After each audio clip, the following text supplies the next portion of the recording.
Everyone, बहुत लंबे समय बाद वीडियो आ रही है करंट अफेयर को लेकर। अभी हाल ही में मैंने बहुत टाइम से मेरे पास मैसेजेस आ रहे थे कि आपने प्रोवाइड नहीं कराई।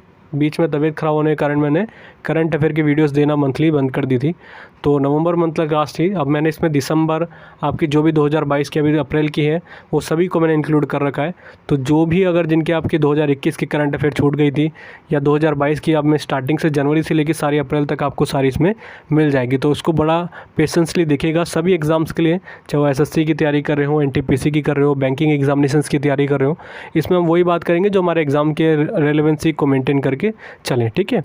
तो यही है, वीडियो को लाइक ज़रूर करें। स्टार्टिंग में कह रहा हूँ क्योंकि एफर्ट बहुत ज़्यादा लगते हैं, लोग शेयर नहीं करते, इसलिए मैं हमेशा कहता हूँ कंटेंट आगे प्रोवाइड नहीं कराया जाता। फिर आप कमेंट करते हैं बार बार कि आपने मंथली करंट अफेयर की वीडियोस नहीं दी। कि अगर आप उस चीज़ को लाइक करके शेयर नहीं कर रहे तो उसमें फिर आगे कोई भी आपको कंटेंट इतना आगे कंटिन्यू कर नहीं पाएगा, क्योंकि अगर वहाँ पर कुछ ऐसा रिस्पॉन्स नहीं मिलता। तो शेयर ज़रूर कीजिएगा इसको। फिर बोल रहा हूँ मैं आपको, ये सभी के लिए एग्जामिनेशंस के लिए, और इसकी आपको पीडीएफ टेलीग्राम में मिल जाएगी। बट मेरा ओपिनियन यही रहता है हमेशा से, सलाह यही रहेगी कि आप वीडियो पे देखें, पीडीएफ पे ज़्यादा वक्त ना करें। जितना आप उसको नोट्स बना के करेंगे तो आपके लिए बेनिफिट करेगा। तो सारे आपके 2022 की करंट अफेयर और 2021 के मैंने इसके अंदर इंक्लूड कर रखी, जिससे आपको कोई दिक्कत नहीं आएगी, ठीक है। क्वेश्चन क्या हमारा, हाल ही में नाटो के महासचिव कौन नियुक्त हुए हैं? Recently who has been appointed as the secretary general of NATO. तो इसका राइट आंसर हो जाएगा फर्स्ट, जेन स्टोलनबर्ग। ज़रूरी इसलिए हो जाती है अपॉइंटमेंट क्योंकि अभी हाल ही में नेटो के बारे में आपको पता ही होगा, बहुत ज़्यादा न्यूज़ में आ रही है। क्योंकि जो अभी रसिया और यूक्रेन का वॉर चल रहा है उसका मेन रीज़न ही नेटो है, राइट। तो इसलिए नेटो की जो अभी हाल ही में सेक्रेटरी जनरल बने हैं उनका नाम याद रखना है, जेन स्टोलनबर्ग। अगर हम बात कर लेते हैं, अभी हाल ही में नेटो ने एक वॉर एक्सरसाइज करा है। और अच्छा, एक और याद रखिएगा, टोटल इसके मेंबर कंट्री कितने हैं? 30 हैं। ये तो ज़रूर याद रखने पड़ेंगे, स्टैटिक वाइज ज़रूर पूछा जा सकता है, राइट। और अभी हाल ही में क्या करा है? नेपच्यून स्ट्राइक वॉर एक्सरसाइज करा है नेटो ने, तो आपको ये याद रखना पड़ेगा। और दूसरा भी करा था, तो ये आप अभी हाल ही में किया गया, अप्रैल की बात है या मार्च की बात हो सकती है। आप उसका कमेंट बॉक्स में बताइएगा इसकी दूसरी कौन सी हुई है, नहीं तो मैं आगे वीडियो में आपको बताऊंगा। पहली मैंने आपको बता दी, Neptune strike war exercise NATO के द्वारा की गई थी, ठीक है। अच्छा, नेटो का हेडक्वार्टर कहाँ पर है? ब्रुसेल्स में है, राइट। ब्रुसेल्स में, यहाँ पे लिख देता हूँ, ब्रुसेल्स में है आपकी इसका हेडक्वार्टर। और इसकी इस्टेब्लिशमेंट हुई थी 1949 में। ये हरियाणा के HSSC एग्ज़ाम होता है, यहाँ पर कई बार एग्जामिनेशन से पूछा गया है, तो ज़रूर याद रखिएगा। इसका हेडक्वार्टर पूछा जाता है और इसकी इस्टेब्लिशमेंट ईयर भी पूछी जाती है। तो 1949 में इसकी स्थापना हुई थी। अगर हम बात करें ब्रुसेल्स में एक और का हेडक्वार्टर है किसका? यूरोपियन यूनियन, जिसको इंग्लिश में कहा जाता है यूरोपियन यूनियन और हिंदी में कहा जाता है यूरोपीय संघ, ठीक है। इसका भी हेडक्वार्टर आपको कहाँ पर मिलेगा? ब्रुसेल्स में ही मिलेगा, ठीक है। हम बात कर लेते हैं नेटो की कंट्री, मैंने आपको बता ही दी है। अच्छा, अभी मैंने जैसे बताया कि नेटो का नाम अभी हाल ही में इसलिए रहा क्योंकि यूक्रेन और आपका रसिया का वॉर चल रहा है, जिसी कारण। तो याद रखिएगा, यूक्रेन से बार बार मेरे को एक चीज़ आती है, उसको याद रखना है आपको। पहली तो इसकी कैपिटल याद रखिएगा, इसकी कैपिटल है कीव, ये तो आप सभी को अब पता ही चल गई होगी, ठीक है। बट इससे इंपॉर्टेंट है यहाँ पर चेरनोबिल, ठीक है, चेरनोबिल। ये एसएससी का पूछा गया क्वेश्चन है, इसलिए मैं आपको करंट अफेयर के साथ स्टैटिक जीके जितने इंक्लूड हो वो कराने की कोशिश करता हूँ, क्योंकि क्वेश्चन यहाँ से बहुत पूछे जाते हैं। चेरनोबिल यहाँ पर एक जगह है और इसी में था चेरनोबिल न्यूक्लियर पावर प्लांट, ठीक है, परमाणु संयंत्र था यहाँ पर, और यहाँ पर विस्फोट हो गया था। तो ये इसलिए ज़रूरी हो जाता है, ये 1986 में हुआ था, तो आपको याद रखना पड़ेगा क्योंकि एग्जामिनेशंस में कई बार पूछा गया। सन पूछा जाता है, नहीं तो ये पूछ लिया जाएगा चेरनोबिल आपका है कहाँ न्यूक्लियर पावर प्लांट, तो ये आपका है यूक्रेन में, क्योंकि पहले उस समय यूएसएसआर का पार्ट हुआ करता था यूक्रेन, ठीक है, यूएसएसआर का। और आपको पता होगा जब कोल्ड वॉर चल रहा था तो यूएसएसआर को अपनी इकोनॉमी को बूस्ट करने के लिए कुछ न्यूक्लियर पावर प्लांट को इस्टेब्लिश करना पड़ा, और उसी समय चेरनोबिल न्यूक्लियर पावर प्लांट की इस्टेब्लिशमेंट की गई। और उसी समय बीच में इसके 4th यूनिट, इसके 4 यूनिट थे, इसके 4th यूनिट पे एक तरीके से विस्फोट हुआ, जिससे वहाँ पर बहुत ही बुरी तरीके से लोगों को हार्मफुल हुए लोग इससे। और एक तरीके से कहा जाता है कि जो जैसे जापान में परमाणु बम गिराया गया था अमेरिका के द्वारा, उससे 10 गुना ये एक तरीके से ख़तरनाक था अगर ये पूरी तरीके से विस्फोट होता। तो ये याद रखना आपको। चेरनोबिल के बारे में आपको कोशिश करूँगा एक वीडियो प्रॉपरली आपको बता दूँ, जिससे वहाँ से बहुत से क्वेश्चन पूछे जाते हैं। देखिए, एसएससी रेलवे में आजकल नहीं पूछे जा रहे, बस आपको फैक्ट याद रखने। बट जैसे आप पीसीएस वगैरह की तैयारी कर रहे हैं तो वहाँ पर बहुत डिटेल में क्वेश्चन पूछे जाते हैं, ठीक है। तो बस आपको याद रखना है चेरनोबिल आपका कहाँ पर है? यूक्रेन में, और इसकी कैपिटल है कीव। इतने क्वेश्चन यहाँ से पूछे गए। और चेरनोबिल की जो घटना हुई थी 1986 में हुई थी, राइट। अब हम देख लेते हैं अपॉइंटमेंट, जो अभी मैंने जैसे आपको बोला 4-5 महीने की जितनी भी अपॉइंटमेंट है वो सारी मैं आपको क्लियर इसमें करा देता हूँ, जो बहुत ज़रूरी है हमको याद रखना हमारे एग्जामिनेशन के पॉइंट ऑफ व्यू से, ठीक है। तो सबसे पहले हम देख लेते हैं MD and CEO LIC mutual fund कौन बने हैं? TS रामकृष्णन। और देखिए LIC बहुत ज़रूरी बन जाता है तो आपको इसके म्यूचुअल फंड के MD और CEO का नाम भी याद रखना पड़ेगा। अगर मैं आपसे बोलूँ इसके चेयरमैन का नाम क्या है तो आपको याद रखना है MR कुमार, राइट। ये बहुत पुरानी अपॉइंटमेंट है बट ये मैंने बोला है इंपॉर्टेंट ऑर्गेनाइजेशन है तो इसके बारे में आपको पता होना चाहिए। LIC के बारे में आपको कई बार बता चुका हूँ, 1956 में इसकी स्थापना हुई थी, राइट। और हेडक्वार्टर इसका मुंबई में, तो ये फैक्ट याद रख सकते हैं हम। अगर हम आगे की तरफ चले, देखिए और बता देता हूँ फिर। चलिए ऐसा LIC से आपको इतनी चीज़ें ही याद रखनी है अभी हाल ही में, ठीक है। अगला देखते हैं CEO ऑफ टाटा स्टील, तो ये बने हैं TV Narendran. Super important, mark कर लीजिएगा, ज़रूर पूछे जाते हैं टाटा से रिलेटेड, TV नरेंद्रन बने हैं। अच्छा टाटा आ गया तो मैं आपको कुछ रिसेंट टाइम पे कुछ करंट के क्वेश्चंस रहे हैं यहाँ पर आपसे पूछे जा सकते हैं, तो हम उसको डिस्कस कर लेते हैं। जैसे अभी हाल ही में टाटा सन्स के बने हैं चेयरमैन, कौन बने हैं?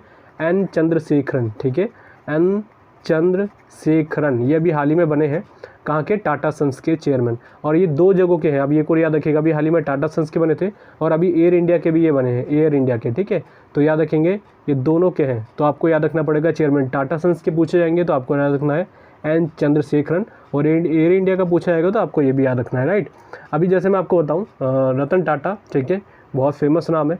अभी इनको हाल ही में एक स्टेट के द्वारा सबसे बड़ा उनका जो अवार्ड है वो प्रदान किया गया है, कौन सा? असम वैभव, ठीक है। आपसे अलग तरीके से पूछा जा सकता है कि कौन से स्टेट ने दिया है, तो याद रखिएगा असम, और इनका सबसे बड़ा अवार्ड है असम वैभव का, तो इन्होंने असम स्टेट का इन्होंने असम वैभव अवार्ड दिया है रतन टाटा को, राइट। अच्छा ये आपके लिए क्वेश्चन है, ये मैं आपके लिए छोड़ रहा हूँ। अभी हाल ही में इनकी जीवनी के ऊपर एक तरीके से कह सकते हैं बायोग्राफी के ऊपर एक राइटर है, उन्होंने लिखा है, उनका नाम है थॉमस मैथ्यू, ठीक है। थॉमस मैथ्यू आपने सुना होगा, बहुत ज़्यादा न्यूज़ में था अभी हाल ही में ये थॉमस मैथ्यू, इनके द्वारा इनकी जीवनी लिखी गई है। जीवनी का नाम बताइएगा क्योंकि बहुत इंपॉर्टेंट नाम हो जाता है, आपसे पूछे जा सकते हैं। मैं आपको बार बार बोलता हूँ, आपको बुक्स एंड ऑथर्स करंट में वही याद रखनी है जो बहुत बड़ी फेमस पर्सनालिटीज़ है या कोई बहुत बड़ी जिनकी एक तरीके से न्यूज़ में करंट में रहते हैं, उन्हीं के याद रखें, ज़्यादा नहीं, क्योंकि एक महीने में बहुत सारी बुक्स आती हैं, उनके ऑथर याद रखना इतना आसान काम होता नहीं, इसलिए मैंने आपको बोला है, ठीक है। तो याद रख सकते हैं आप, और एक कमेंट बॉक्स में ज़रूर बताएगा कि कौन सी बुक्स है, राइट। और एक इम्पॉर्टेंट इसी में इंक्लूड कर दूँ, देखिए एक चीज़ मैं आपसे कहूँगा कि बहुत टाइम से मैंने वीडियोस प्रोवाइड नहीं कराई थी इस चैनल पे, तो थोड़ी रीच कम हो गई, तो इसलिए मेरे आपको सपोर्ट की ज़रूरत है थोड़ी, आप मुझे सपोर्ट कर सकते हैं, लाइक एंड शेयर ज़रूर करें वीडियो को, ठीक है, क्योंकि इसकी रीच नहीं बढ़ रही है। और देखिए मेरा यही होता है, करंट अफेयर की वीडियोज़ में इसलिए प्रोवाइड नहीं कराता क्योंकि रीज़न उसका मेन यही है कि बच्चे बहुत ही रेयरली उसको देखते हैं और फिर चले जाते हैं, लाइक तो ज़रूर करते, शेयर नहीं करते, जिससे रीच नहीं मिलता। तो एक आपको ऑनेस्टली मैं बोलता हूँ, कभी भी आप वीडियो देखते हैं अगर आपको पसंद आती है तो लाइक के साथ शेयर भी ज़रूर करें, जिससे थोड़ा एफर्ट लगेगा तो मोटिवेशन मिलता है। अगर आप वीडियोस में व्यूज़ आ रहे हैं तभी कोई आपका यूट्यूबर है या कोई भी टीचर उसको आगे प्रोवाइड कराएगा उस कंटेंट को, ठीक है। तो बहुत लोगों ने बोला था मुझसे कि डेली करंट अफेयर की वीडियोस लेकर आइए, और वो मैं आपको जल्दी प्रोवाइड कराने वाला हूँ। चैनल पे स्टार्ट भी हो गया होगा, जब तक अपलोड होगी ये वीडियो तो ज़रूर देख लीजिएगा, ठीक है। तो डेली ही मिलेगी और आपको अदर जैसे यूट्यूब चैनल पे जाने की ज़रूरत नहीं पड़ेगी। जैसे कई लोग बोल रहे थे करंट अफेयर को लेके हमें प्रॉब्लम होती है, तो आपके एग्ज़ाम्स के ओरिएंटेशन के लिए मैंने डेली बेसिस में करी है, तो उसको सपोर्ट ज़रूर कीजिएगा, तभी मैं उसको आगे एक तरीके से प्रोसीड करूँगा, ठीक है। तो ये तो हो गई आपकी। अब हम बात कर लेते हैं तीसरा ILO के बारे में। डायरेक्टर जनरल ऑफ ILO कौन बने हैं? ये बने हैं गिलबर्ट होंगबो बने हैं अभी हाल ही में, और ये भी ज़रूरी हो जाती है। ILO के बारे में मैंने आपको कई बार बोला है, इसकी स्थापना हुई थी 1919 में, और ये आज तक का सबसे पुराना ऑर्गेनाइजेशन कहा जाता है। एग्जिस्ट जो अभी कर रहा है, एग्जिस्ट अगर हम बात करें तो, ठीक है। इसका हेडक्वार्टर है जेनेवा में, राइट। तो ज़रूर याद रखिएगा, अगर आपसे पूछा जाता है ILO का हेडक्वार्टर कहाँ पर है, जेनेवा में, और इसका अगर हम बात करेंगे कि स्थापना कब हुई थी, 1919 में हुई थी। अच्छा आगे देख लेते हैं, आगे हमारा कौन सा है, प्रेसिडेंट, जो first women president of Hungary कौन बनी, ये भी ज़रूरी बन जाता है। तो कैटलीन नोवाक। मैं हमेशा बोलता हूँ उतनी कंट्री के बारे में आपको पढ़ना है जो बहुत फेमस है, नहीं तो अपनी नेबरिंग कंट्री पे हमको ज़्यादातर ध्यान रखना चाहिए जब भी हम कोई भी एग्ज़ाम की तैयारी कर रहे हैं। वैसे तो बहुत जगह प्रेसिडेंट वगैरह बनते हैं, बट अगर कोई पहली बार बन रहा है तो आपको याद रखना ज़रूरी बन जाता है। तो कैटलीन नोवाक बनी है अभी हाल ही में। और जैसे ही मैं बोल रहा हूँ हंगरी, तो आपको फिर मैं आपको बोलता हूँ लिंक करना बहुत ज़रूरी है। हंगरी से मैंने आपको कई चीज़ें बताई थी, जैसे बुडापेस्ट यहाँ की कैपिटल है, ये कई बार पूछा जा चुका है।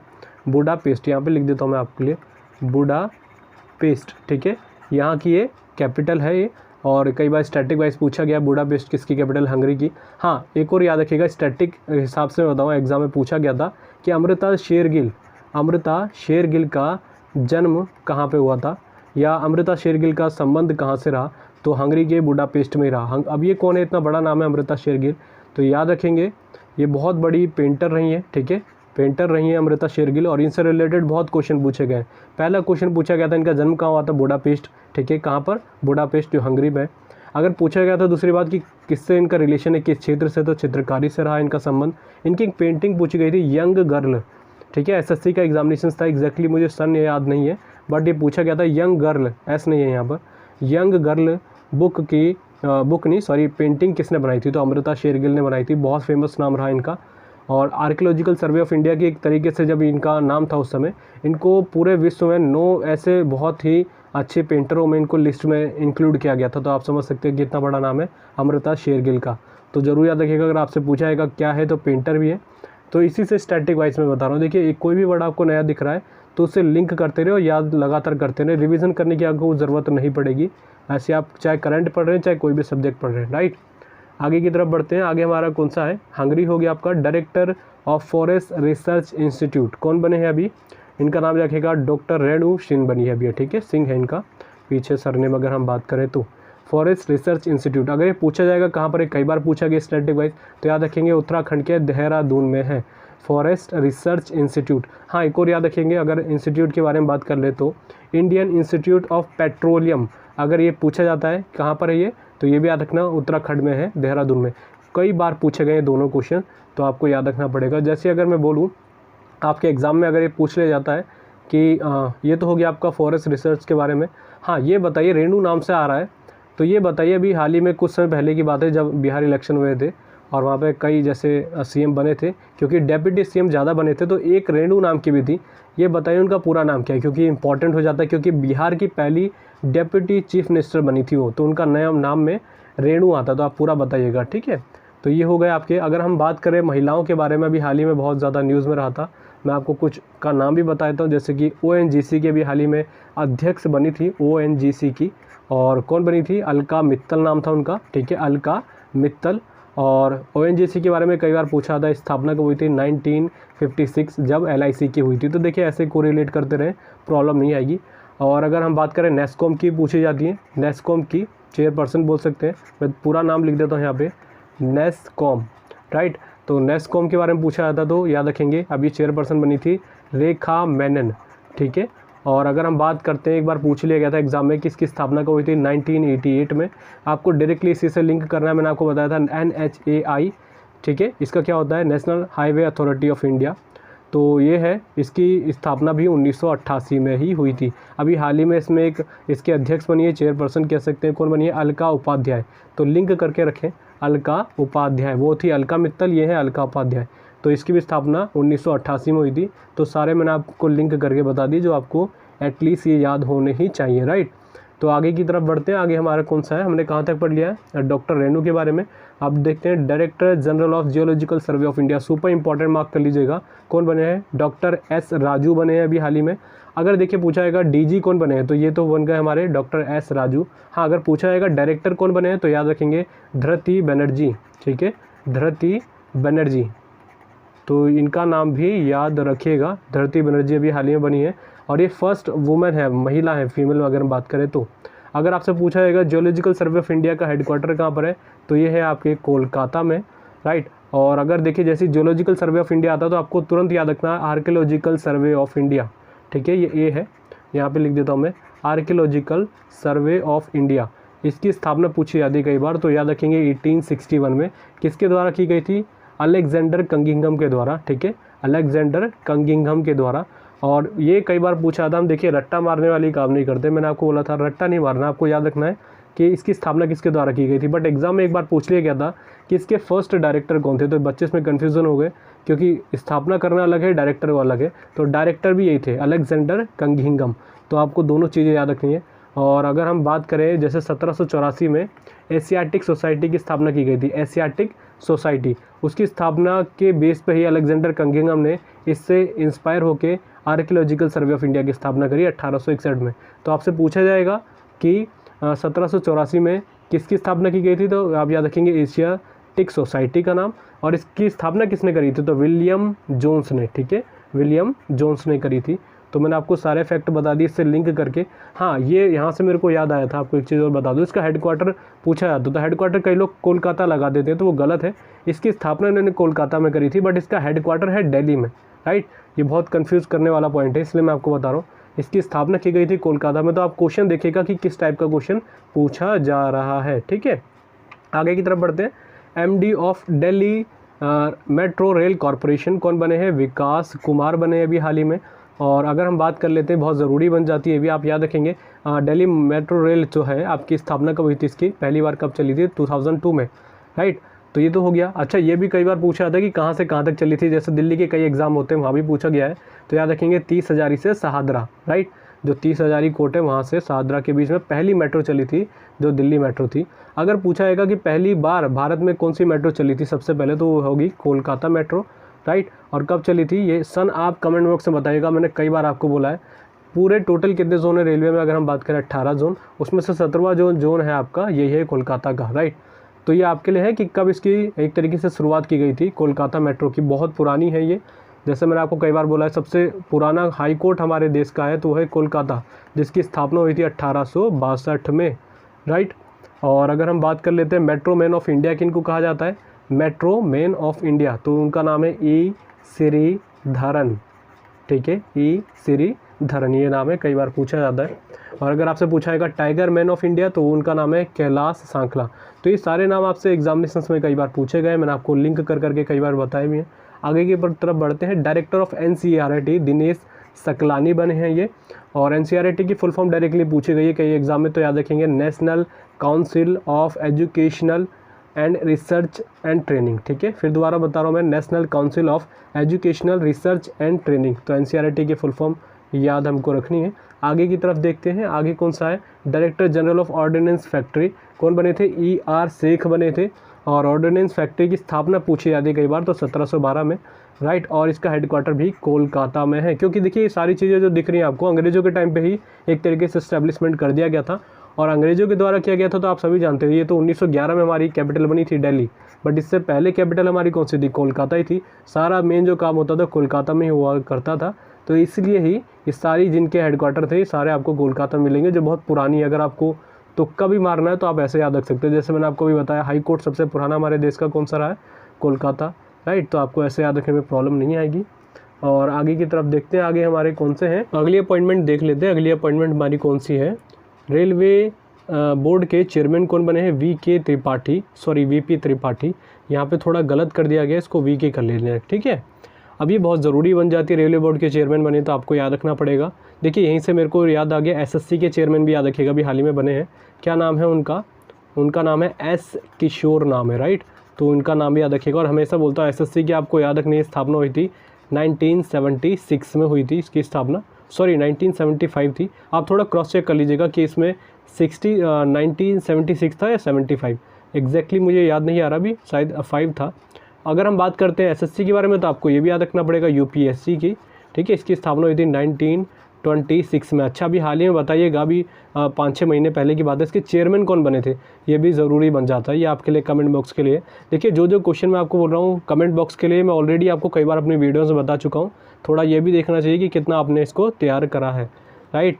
तो ये हो गए आपके कौन से, हमने बात कर ली है VK त्रिपाठी के बारे में, रेलवे बोर्ड के।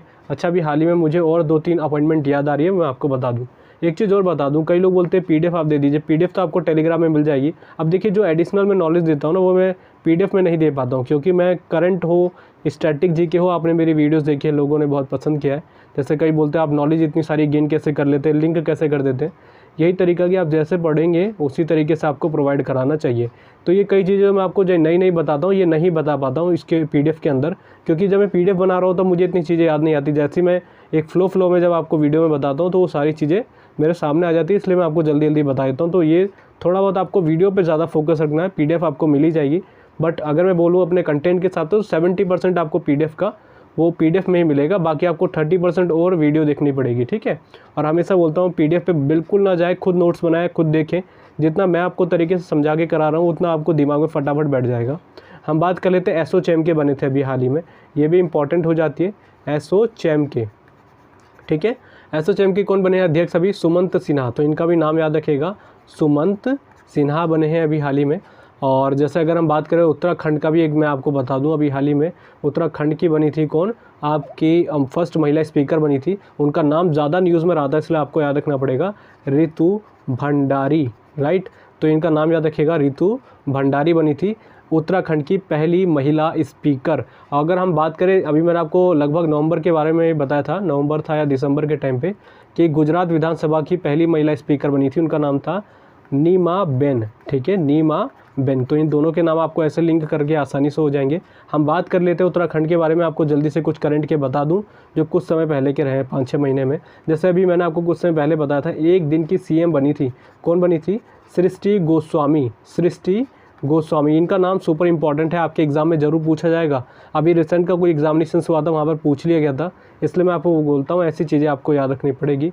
जैसे भारत का पहला स्नो लेपर्ड कंजर्वेशन कहाँ पर बनाया गया था, ये आपका उत्तराखंड में ही बनाया गया था, snow leopard conservation, snow leopard conservation. अच्छा, स्नो लेपर्ड स्टेट एनिमल घोषित करा गया है, कौन से स्टेट का, ये आपके लिए क्वेश्चन है, आपने न्यूज़ में कई बार सुना होगा, स्नो लेपर्ड, ठीक है, हो गया आपका स्नो लेपर्ड कंजर्वेशन। अगर हम बात करें, जैसे मैं आपको इसी से लिंक करके एक चीज़ और बता दूं, हेमिस नेशनल पार्क है, राइट, हेमिस नेशनल पार्क जो भारत का सबसे बड़ा नेशनल पार्क माना जाता है, ये पूछा जाता है कौन से जानवर या एनिमल के लिए फेमस है, तो ये स्नो लेपर्ड के लिए है, और ये है आपके लद्दाख में। तो आपको याद रखना पड़ेगा, सबसे बड़ा ये हो गया, तो सबसे छोटा कौन सा है, साउथ बटन जो अंडमान निकोबार में है। हम बात कर रहे थे उत्तराखंड के बारे में, उत्तराखंड से और चीज़ याद रख लीजिएगा, जैसा यहाँ पर भारत का पहला मॉस गार्डन भी इस्टेब्लिश किया गया था भारत का। अगर हम बात करें भारत का पहला लाइकेन पार्क, ठीक है, भारत का पहला लाइकेन पार्क हो गया आपका, यहीं पे इस्टेब्लिश किया गया था। भारत का पहला पॉलिनेटर पार्क भी यहीं पे इस्टेब्लिश किया गया था। और ये सारे पार्क होते क्या है, मैंने आपको बताया है कई बार अपनी वीडियोस में, इसलिए मैं आपको जल्दी जल्दी बता रहा हूँ, ठीक है। यहाँ पे हरेला फेस्टिवल भी आयोजित किया गया था, हरेला। अच्छा, ये आपके लिए क्वेश्चन है कि हरेली त्यौहार को कहाँ पर ऑर्गेनाइज किया गया था, दोनों में अंतर है, ये हरेला है वो हरेली है। और अभी जिम कॉर्बेट नेशनल पार्क जो है हमारा भारत का सबसे पहला जो कॉर्बेट नेशनल पार्क जिसको कहा जाता है, Jim Corbett national park Bharat का सबसे पहला नेशनल पार्क जिसकी स्थापना हुई थी 1936 में। ये इसका नाम बदला जा रहा है, ये कही जा रही है बात, तो इसका नाम रखा जाएगा रामगंगा नेशनल पार्क, ठीक है। तो ये भी आपको याद रखना पड़ेगा। तो ये चीज़ें याद रखिएगा जो अभी हाल ही में करंट अफेयर के हिसाब से अगर हम बात करें तो उत्तराखंड में रही हैं, राइट। तो आगे की तरफ देखते हैं, आगे हमारे अपॉइंटमेंट कहाँ, हमने कहाँ तक पढ़ लिया था, वी.के. त्रिपाठी तक पढ़ लिया था, राइट। इसके बाद है डेप्यूटी चेयरमैन ऑफ AIIB, ठीक है, एशियन इंफ्रास्ट्रक्चर इन्वेस्टमेंट बैंक, ये बने हैं पियरे ओलिवियर, और ये ज़रूरी बन जाता है, मैंने आपको पहले भी बताया था शायद अपनी किसी वीडियो में। तो ये है, इसका हेडक्वार्टर पूछा जाता है, तो याद रखेंगे इसका हेडक्वार्टर है बीजिंग में, राइट। और ये आप बताइएगा कि स्थापना कब हुई थी इसकी, यहाँ पे मैं एक सन रख रहा हूँ, बस आपको बताना पड़ेगा कि इसकी स्थापना कब हुई थी। जो क्वेश्चन मैं आपको बोल रहा हूँ इसको खुद सर्च करें, नहीं याद आ रहा तो और फिर सर्च करके आप लिख सकते हैं इसमें, ठीक है। आगे की तरफ बढ़ते हैं, आगे हमारा चेयरमैन ऑफ इसरो, इसरो के चेयरमैन कौन बने हैं, एस सोमनाथ बने हैं, इनके नाम के आगे आ जाएगा एस, राइट, एस सोमनाथ बने हैं, और ये भी ज़रूरी अपॉइंटमेंट हो जाती है हमारी। इसरो के बारे में आपको बता दूं, अच्छा देखिए, पहले ये जो आपका है विक्रम साराभाई स्पेस स्टेशन या सेंटर कह सकते हैं, वहाँ के अध्यक्ष थे, वहाँ से ये हेड होके जो थे वहाँ से ट्रांसफ़र होके यहाँ पर आ गए एस सोमनाथ। और वहाँ पर कौन बने हैं, डॉक्टर उन्नी कृष्णन, उनका नाम भी याद रख लीजिएगा, डॉक्टर उन्नी कृष्णन। अगर पूछा जाएगा विक्रम साराभाई स्पेस सेंटर के, तो ये चीज़ क्लियर हो गई होगी आपको, उसके अध्यक्ष बन गए। और अगर हम बात करें, देखिए विक्रम साराभाई जैसे आता है आपको दिमाग में तुरंत आनी चाहिए, पूछा जाता है, इस बार के NTPC में पूछा गया था कि इसरो के पहले चेयरमैन कौन थे, तो यही थे विक्रम साराभाई। हाँ, और आपको दो फेमस तो आपको याद रखने स्पेस के मामले में, अगर जो आपको साइंटिस्ट पढ़ने, पहले हो गए विक्रम साराभाई, दूसरे हो जाते हैं हमारे सतीश धवन, इनके नाम पर भी है सतीश धवन स्पेस सेंटर, ये आपका हरिकोटा में, श्रीहरिकोटा आंध्र प्रदेश, ठीक है। तो ये थे हमारे तीसरे इसरो के चेयरमैन। तो आपको ये भी याद रखना है, कई बार ये भी पूछा जाता है कि सतीश धवन जो थे कौन से नंबर के हमारे इसरो में चेयरमैन थे, तो याद रखेंगे ये थे तीसरे नंबर के। आपको क्लियर हो गया होगा। इसरो की स्थापना हुई थी 1969 में, ये बहुत सिंपल है, कई बार आपने पढ़ा होगा, याद हो ही गया होगा, 1969 में। और 1969 को ही हमारा पहला जो न्यूक्लियर पावर प्लांट था उसकी स्थापना की गई थी तारापुर, ठीक है, तारापुर। ये चीज़ क्लियर हो गई जो महाराष्ट्र में ये। और देखिए 1969 में एक और चीज़ आपको याद रखनी है, दादा साहब फाल्के अवार्ड की भी स्थापना की गई थी। दादा साहब फाल्के, जिनको भारतीय सिनेमा का पिता भी कहा जाता है, और इन्होंने ही राजा हरिश्चंद्र मूवी बनाई थी 1913 में। और 1913 से आपको याद रखना पड़ेगा, गदर पार्टी की भी स्थापना इसी साल हुई थी 1913 में, गदर पार्टी की। और किसने करी थी? लाला हरदयाल ने सैन फ्रांसिस्को में, राइट, सैन फ्रांसिस्को में। तो इतनी चीज़ें याद रख लीजिएगा। 1913 से मैंने आपको लिंक करके बता दिया। अच्छा, जैसे हम बात करते हैं इसरो के बारे में, ये तो हमारी स्पेस एजेंसी का नाम है। अगर पूछा जाएगा कि पाकिस्तान की स्पेस एजेंसी का नाम क्या है, उसकी स्थापना हुई थी 1961 में। ये आज तक कभी पूछा नहीं गया, बट आपको थोड़ा बहुत नॉलेज पता होनी चाहिए कि हमारी नेबरिंग कंट्री है और हमारा रिलेशन बहुत ज़्यादा अलग तरीके से रहा है पाकिस्तान के साथ। तो ये आप बताइएगा, तो कमेंट बॉक्स में बता सकते हैं। मैंने आपको अपनी स्टैटिक जीके की 6 आवर्स की वीडियो में बताया था। चलिए मैं एक चीज़ इंक्लूड कर दूँ, स्टैटिक जीके मेरे को दिमाग में आया अभी, तो मैं आपको क्लियर कर दूँ स्टैटिक जीके के ऊपर, राइट। स्टैटिक जीके हो गया, आपका हिस्ट्री हो गया, इनके ऊपर मैंने ई बुक बना रखी है। स्टैटिक जीके और आपका हिस्ट्री, इनके ऊपर मैंने ई बुक बना रखी है। और साथ में मैंने वोकैबुलरी, जिसमें ओनली मैंने अभी सिनोनिम्स एंटोनिम्स इंक्लूड करेंगे, इन तीनों की ई बुक बना रखी है। आप जाके उसको परचेज कर सकते हैं, लिंक आपको वीडियो के डिस्क्रिप्शन मिल जाएगा अगर आपको प्रॉब्लम है इन सब्जेक्ट को लेकर, ठीक है। सबसे ज़रूरी है, इससे बाहर आपको कुछ ज़्यादा देखने को नहीं मिलेगा। प्लस में आप थोड़ी बहुत मेरी वीडियोस देख लीजिएगा अगर 1-2 पॉइंट यहाँ से मिस होते हैं। वैसे मैं अपडेट कर देता हूँ। अभी हाल ही में देखिए कुछ चीज़ नई अपडेट करने के लिए मिल नहीं रही। रीज़न मतलब ये है कि मैं चाह रहा था कि कुछ पेपर इकट्ठे कंपाइल करके दे दूँ, क्योंकि अभी सीजीएल के पेपर में भी अच्छा कहा गया कि लेवल अच्छा था। तो मुझे सारे पेपर जो हैं अभी, वैसे मैंने रिसेंट टाइम के सारे अपडेट कर रखे हैं, बट मैं कोशिश करूँगा कि जो अभी हाल ही के कुछ पेपर हुए थे एमटीएस और आपके सीजीएल जो 2020 का चल रहा है, इसको कंप्लीट होने के बाद फिर अपडेट कर दूँ। 3-4 बार मैंने इसको अपडेट कर ही दिया है। तो अगर आपको प्रॉब्लम है इन सब्जेक्ट को लेकर, आपको कोई बुक पे जाने की ज़रूरत नहीं पड़ेगी अगर आप इसको पढ़ लेते हैं, क्योंकि इसके अंदर मैंने टॉपिक वाइज डिटेल में दे रखा है। एमसीक्यूज़ है नहीं इसके अंदर, बस आप अगर इसको पढ़ लेते तो आप एमसीक्यूज़ लगाइएगा, आपको ज़्यादा दिक्कत नहीं आएगी। ये नहीं कहूँगा कि 100% पेपर इसी में से आएगा, बट हाँ 90% आपका बैकअप बन जाएगा, जैसे आपको मेरी वीडियोज़ में समझ में आ रहा होगा। बाकी वोकैबुलरीज़ के लिए अगर आप कर रहे हैं सिनोनिम्स एंटोनिम्स के लिए, तो मैंने ई बुक बना रखी है, उसका लिंक सभी का आपको डिस्क्रिप्शन में जाएगा, नहीं तो व्हाट्सअप नंबर से आप ले लीजिएगा। आपको अदर बुक में जाने की ज़रूरत नहीं इन सब्जेक्ट को अगर आप प्रिपेयर करेंगे तो, ठीक है। आगे की तरफ बढ़ते हैं, हमारे इसरो के भी हो गए। आगे देखते हैं चेयरमैन ऑफ HPCL, जिसको कहा जाता है हिंदुस्तान पेट्रोलियम कॉरपोरेशन लिमिटेड। इसके चेयरमैन बने हैं पुष्प कुमार जोशी, इनका भी नाम याद रखिएगा। और इसकी स्थापना हुई थी HPCL की 1974, हेडक्वार्टर है इसका मुंबई में। आगे की तरफ बढ़ते हैं, आगे हमारा कौन सा है, विस्तारा के CEO कौन बने हैं। ये ज़्यादा इंपॉर्टेंट नहीं है, बट आप याद रख लीजिएगा, पूछे जा सकते हैं ये। जैसे विनोद कन्नन बने हैं अभी हाल ही में इसके CEO विस्तारा के। आगे चलते हैं, आगे हमारे सेक्रेटरी जनरल ऑफ SCO कौन बने हैं, झांग मिंग बने हैं। हिंदी में भी नाम लिख देता हूँ मैं यहाँ पे, झांग मिंग बने हैं ये इसके अभी, ठीक है, SCO के। अच्छा, SCO भी बहुत ज़रूरी है, अभी न्यूज़ में रहा था। इसकी टोटल कंट्री कितने थे, पहले हम पढ़ते रहते थे 8 थे टोटल, अब हाल ही में 9 हो गए। 9 कैसे हो गया, जो 9वीं कंट्री बनी है इसमें उसका नाम है ईरान, ठीक है। ईरान भी इसमें इंक्लूड हो गया SCO में। तो आपसे अगर स्टैटिक वाइज भी पूछा जाएगा कौन सी 9वीं कंट्री है, तो आपको याद रखना है ईरान। और ये आपको लाइफ टाइम याद रखना है, जैसा भी एग्जाम में कई बार मैंने आपको बोला है कि कोई भी कंट्री पूछी जाती है और लास्ट में कौन सी इंक्लूड हुई है, तो आपको लाइफ टाइम जब तक कोई नई कंट्री इंक्लूड नहीं होती है आपको याद रखना पड़ेगा। जैसे IMF की बात कर लेते, इंटरनेशनल मॉनेटरी फंड, इसमें भी कौन सी थी, 190 कंट्री है करंट टाइम पे। और सबसे जो अभी नई इंक्लूड हुई थी उसका नाम था एंडोरा, ठीक है, एंडोरा। तो आपको याद रखना पड़ेगा, ऐसे क्वेश्चन कई बार पूछे जाते हैं। 9वीं कंट्री हो गई आपकी ईरान, और इसका हेडक्वार्टर कहाँ पर आपको मिल जाएगा, बीजिंग में, और जिसकी स्थापना हुई थी 2001 में। तो ये सारे फैक्ट स्टैटिक वाइज आपको याद रखने हैं, ठीक है। आगे की तरफ देख लेते हैं, आगे क्वेश्चन हमारा कौन सा है, फिक्की के चेयरमैन कौन बने हैं अभी हाल ही में। तो फिक्की के चेयरमैन से आपको याद रखना है संजीव मेहता, ये भी ज़रूरी बन जाता है। फिक्की की स्थापना हुई थी 1927 में, और इसके बारे में आपको अपनी कई वीडियोज़ में बताया। ये महात्मा गांधी जी के द्वारा कहने पर बनाई गई थी फिक्की को। और किन्होंने बनाया था इसको इस्टेब्लिशमेंट किया गया था पुरुषोत्तम दास ठाकुर ने। और इनके साथ और एक व्यक्ति थे, वो आप बता सकते हैं, क्योंकि मैंने आपको कई बार लगभग 7-8 बार अपनी वीडियोज़ में बताया। तो जितने क्वेश्चन मैं बोल रहा हूँ कमेंट बॉक्स में बताते रहें साथ में, इससे आपकी रिवीजन भी हो जाएगी। अगर नहीं है तो आप कमेंट बॉक्स में नहीं तो आप सर्च करके देखिए, जिससे आपको लाइफ टाइम याद रहेगा। संजीव मेहता बने हैं, और इसकी फुल फॉर्म क्या है, federation of Indian chamber of commerce and industry, इसकी फुल फॉर्म है फिक्की की। ये भी कई बार पूछी जाती है, राइट। तो ये हो गया आपका। आगे चलते हैं, इंटरपोल के भी अध्यक्ष कौन बने हैं, चेयरमैन ऑफ इंटरपोल। इसको दुनिया की पुलिस भी कहा जाता है इंटरपोल को। और इंटरपोल का सबसे पहले आपको ये तो आपको दिख गए, अहमद नासर अली अभी हाल ही में बने हैं चेयरमैन। आपको याद रखना है इसका हेडक्वार्टर कई बार पूछा जाता है, तो लियोन में है, ठीक है, लियोन फ्रांस में। तो याद रखना है, इसकी पूरी लिख देता हूँ मैं दोबारा, लियोन, ठीक है, यहाँ पर इसका हेडक्वार्टर है। और ये फ्रांस कभी नहीं आता ऑप्शन में, इसलिए मैंने आपको यहाँ पे लियोन लिखा है। डायरेक्टली आ जाएगा। कई बार जैसे आपको पता है फ्रांस पूछ लिया जाता है, स्विट्ज़रलैंड देश का नाम होता है, बट आपको एग्जैक्टली जगह का भी नाम याद रखना है। जैसे यहाँ पर है FATF, financial action task force, ठीक है, इसकी फुल फॉर्म में पूछा जाता है इसका हेडक्वार्टर कहाँ पर, इसका भी फ्रांस में है। और सबसे ज़रूरी आप जानते होंगे यूनेस्को का हेडक्वार्टर भी कहाँ पर आपके फ्रांस के पेरिस में। तो ये सारे याद रखिएगा। यूनेस्को का हेडक्वार्टर हो गया, FATF का हो गया। जैसे FATF, एक और चीज़ मैं आपको करंट से जोड़ दूँ यहीं पर, FATF ने अभी हाल ही में UAE इसको भी ग्रे लिस्ट में डाल दिया है।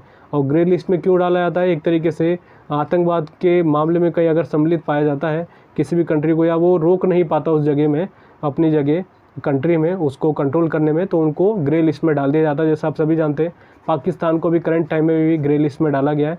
कही जा रही थी बात कि ब्लैक लिस्ट में डाल देंगे, वो आगे की बात है, बट अभी फ्रंट टाइम पे अगर हम बात करें तो अभी भी पाकिस्तान ग्रे लिस्ट में है। तो ये याद रखिएगा, पूछा जरूर जाएगा कि फाइनेंशियल एक्शन टास्क फोर्स के द्वारा कौन सी कंट्री को इंक्लूड किया गया है ग्रे लिस्ट में, राइट। तो अगले देख लेते हैं अपॉइंटमेंट हमारी डेप्यूटी MD ऑफ IMF, बहुत ज़रूरी है, तो गीता गोपीनाथ। और इनका नाम बहुत न्यूज़ में रहा था, आपने नेबरिंग कंट्री के हिसाब से देखेंगे तो पाकिस्तान में भी इनका नाम बहुत ज़्यादा था, क्योंकि जो जितने बड़ी बड़ी पद हैं इंडिया में, अगर इंडियन देखे सारे वहीं बैठ रहे हैं, तो इसी कारण, ठीक है। तो अब मैंने जैसे बताया था IMF, इसके बारे में आपको पता ही होगा। इसकी स्थापना हुई थी 1944 में। और अगर हम बात करें कितनी कंट्रीज़ हैं, 19 है टोटल, बात करें 190। और इसका हेडक्वार्टर है वाशिंगटन DC में। और अगर हम बात करें 190वीं कंट्री कौन सी थी, तो उसका नाम था एंडोरा, ये मैं आपको बता ही चुका हूँ अभी ऊपर, ठीक है, एंडोरा। और वर्ल्ड बैंक का हेडक्वार्टर कहाँ पर है, वाशिंगटन DC में, और इसका भी यहीं पर है, दोनों का हेडक्वार्टर यहीं पर मिलेगा आपको, राइट। तो ये सारी चीज़ें आपको क्लियर हो गई होंगी। IMF के बारे में पता चल गया, मैंने आपको जितनी अपॉइंटमेंट बताई है ये भी आपको और मिलेगी। और मैं कोशिश करूँगा, देखिए अभी पूरे 2 साल की करंट अफेयर की वीडियोज़ आपको प्रोवाइड करा दूँ, जिसमें बहुत इंपॉर्टेंट करंट अफेयर है, ऐसे लिंक करके वो आपको प्रॉब्लम ना आए। और देखिए अगर आप वीडियोस देख रहे होंगे स्टार्टिंग से, तो आपको ऐसे लग नहीं रहा होगा कि आप रट्टा मार रहे हैं किसी चीज़ को, ऐसी करंट भी पढ़ें आप। डायरेक्टली आपको कोई भी नाम दिख रहा है, जैसे UAE आ गया, तो आपको तुरंत याद रखना है कि हमने इससे रिलेटेड अभी करंट में क्या क्या न्यूज़ें रही थी, वैसे आप करेंगे तो आपको दिक्कत नहीं आएगी, ठीक है। आगे की तरफ बढ़ते हैं। अगला क्वेश्चन क्या हमारा, ग्रैमी पुरस्कार 2022 में सर्वश्रेष्ठ एल्बम का पुरस्कार किसने जीता, who won the best album award eight Grammy award 2022। तो इसका ज़रूरी हो जाएगा, राइट आंसर हो जाएगा VR, ठीक है। इस एल्बम के लिए इसको सर्वश्रेष्ठ अवार्ड मिला है इसमें। और ये किनकी है, वैसे ज़्यादा नहीं पूछा था डीपली में, अगर मैं फिर भी आपको बता दूं किनकी है ये, तो इनको मिला है जॉन बैटिस्टी को मिला है, ठीक है। यहाँ पे दोबारा लिख देता हूँ मैं, बैटिस्टी को मिला है, इनका पूरा नाम है। तो बस आपको याद रखना पड़ेगा कि कौन सी एल्बम का नाम है। ज़्यादातर यही पूछा था एल्बम कौन सी थी, तो VR, राइट। अगर पूछा जाएगा किन को मिला है तो जॉन बैटिस्टी को मिला, बट ये ऐसे कभी नहीं पूछा गया। फिर भी मैं आपको थोड़ा इसलिए बता रहा हूँ, कई लोग पीसीएस की तैयारी कर रहे हो या बैंक की तैयारी कर रहे हो, तो उनको भी थोड़ा बहुत पता होनी चाहिए इसके बारे में, राइट। अगर हम बात कर लेते हैं कि सॉन्ग किसका था, अगर बात करें सॉन्ग में कौन सा मिला, तो यही था आपका सेकंड वाला, लीव द डोर ओपन। तो ये आपको दोनों चीज़ें याद रखनी पड़ेगी। वैसे तो बहुत कैटेगरी में मिला है, बस आपको 2 ही याद रखनी है। मैंने आपको बता दिया, बेस्ट एल्बम का नाम था VR, और जो जिनको मिला था जॉन बैटिस्टी थे। और जो मैंने आपको सॉन्ग बताया लीव द डोर ओपन, ये आपको रखना है, ये किसके लिए, सॉन्ग के लिए, बेस्ट सॉन्ग था जो आपका। अभी हाल ही में ऑस्कर भी दिए गए थे, और वो ऑस्कर कौन से थे, 94th। आपने देखा होगा न्यूज़ में बहुत ज़्यादा था, विल स्मिथ ने वहाँ पर एक कॉमेडियन थे, उनको थप्पड़ मार दिया था, इसलिए भी ज़्यादा फेमस रहा था। तो आपको वैसे भी याद रखना, वैसे बहुत बड़ा अवार्ड है। तो पहले मैं आपको बता दूं ग्रैमी अवार्ड, इससे रिलेटेड मैंने आपको एक चीज़ नहीं बताई, स्टैटिक वाइज कई बार पूछा गया SSC के CGL 2016 में कि इसका संबंध किससे, तो आप याद रखेंगे संगीत से, ठीक है। ये कई बार पूछा गया है 1 लाइनर वाइज। अच्छा, ये भी पूछा जाता है इसकी स्थापना कब हुई थी, तो 1959 में, बट इतना इंपॉर्टेंट ये नहीं है, आपको सन याद रखने की ज़रूरत नहीं, बस आप याद रखिएगा संगीत से इसका संबंध है ग्रैमी अवार्ड का। हम बात कर रहे थे हमारे जो 94th नंबर के हुए थे ऑस्कर अवार्ड। ऑस्कर अवार्ड में किन किन को क्या क्या अवार्ड मिले, मैं आपको जल्दी क्विकली बता देता हूँ। जैसे कि सबसे पहली बात कर लेते हैं हम, उसके बारे में मिलता है आपको ऑस्कर में, बेस्ट फिल्म की बात करें, बेस्ट फिल्म में मिला है कोडा को, ठीक है, कोडा, इसका नाम याद रखिएगा, CODA, कोडा को मिला है। और अगर एक्टर की बात करें जिन्होंने तमाचा मारा था या थप्पड़ मारा था, उनका नाम क्या था, विल स्मिथ, इनको मिला। अगर हम बात करें तो विल स्मिथ को मिला है। और अभी हाल ही में इनकी एक बुक भी आई थी, उस बुक का नाम था विल, तो ये भी याद रखना पड़ेगा आपको।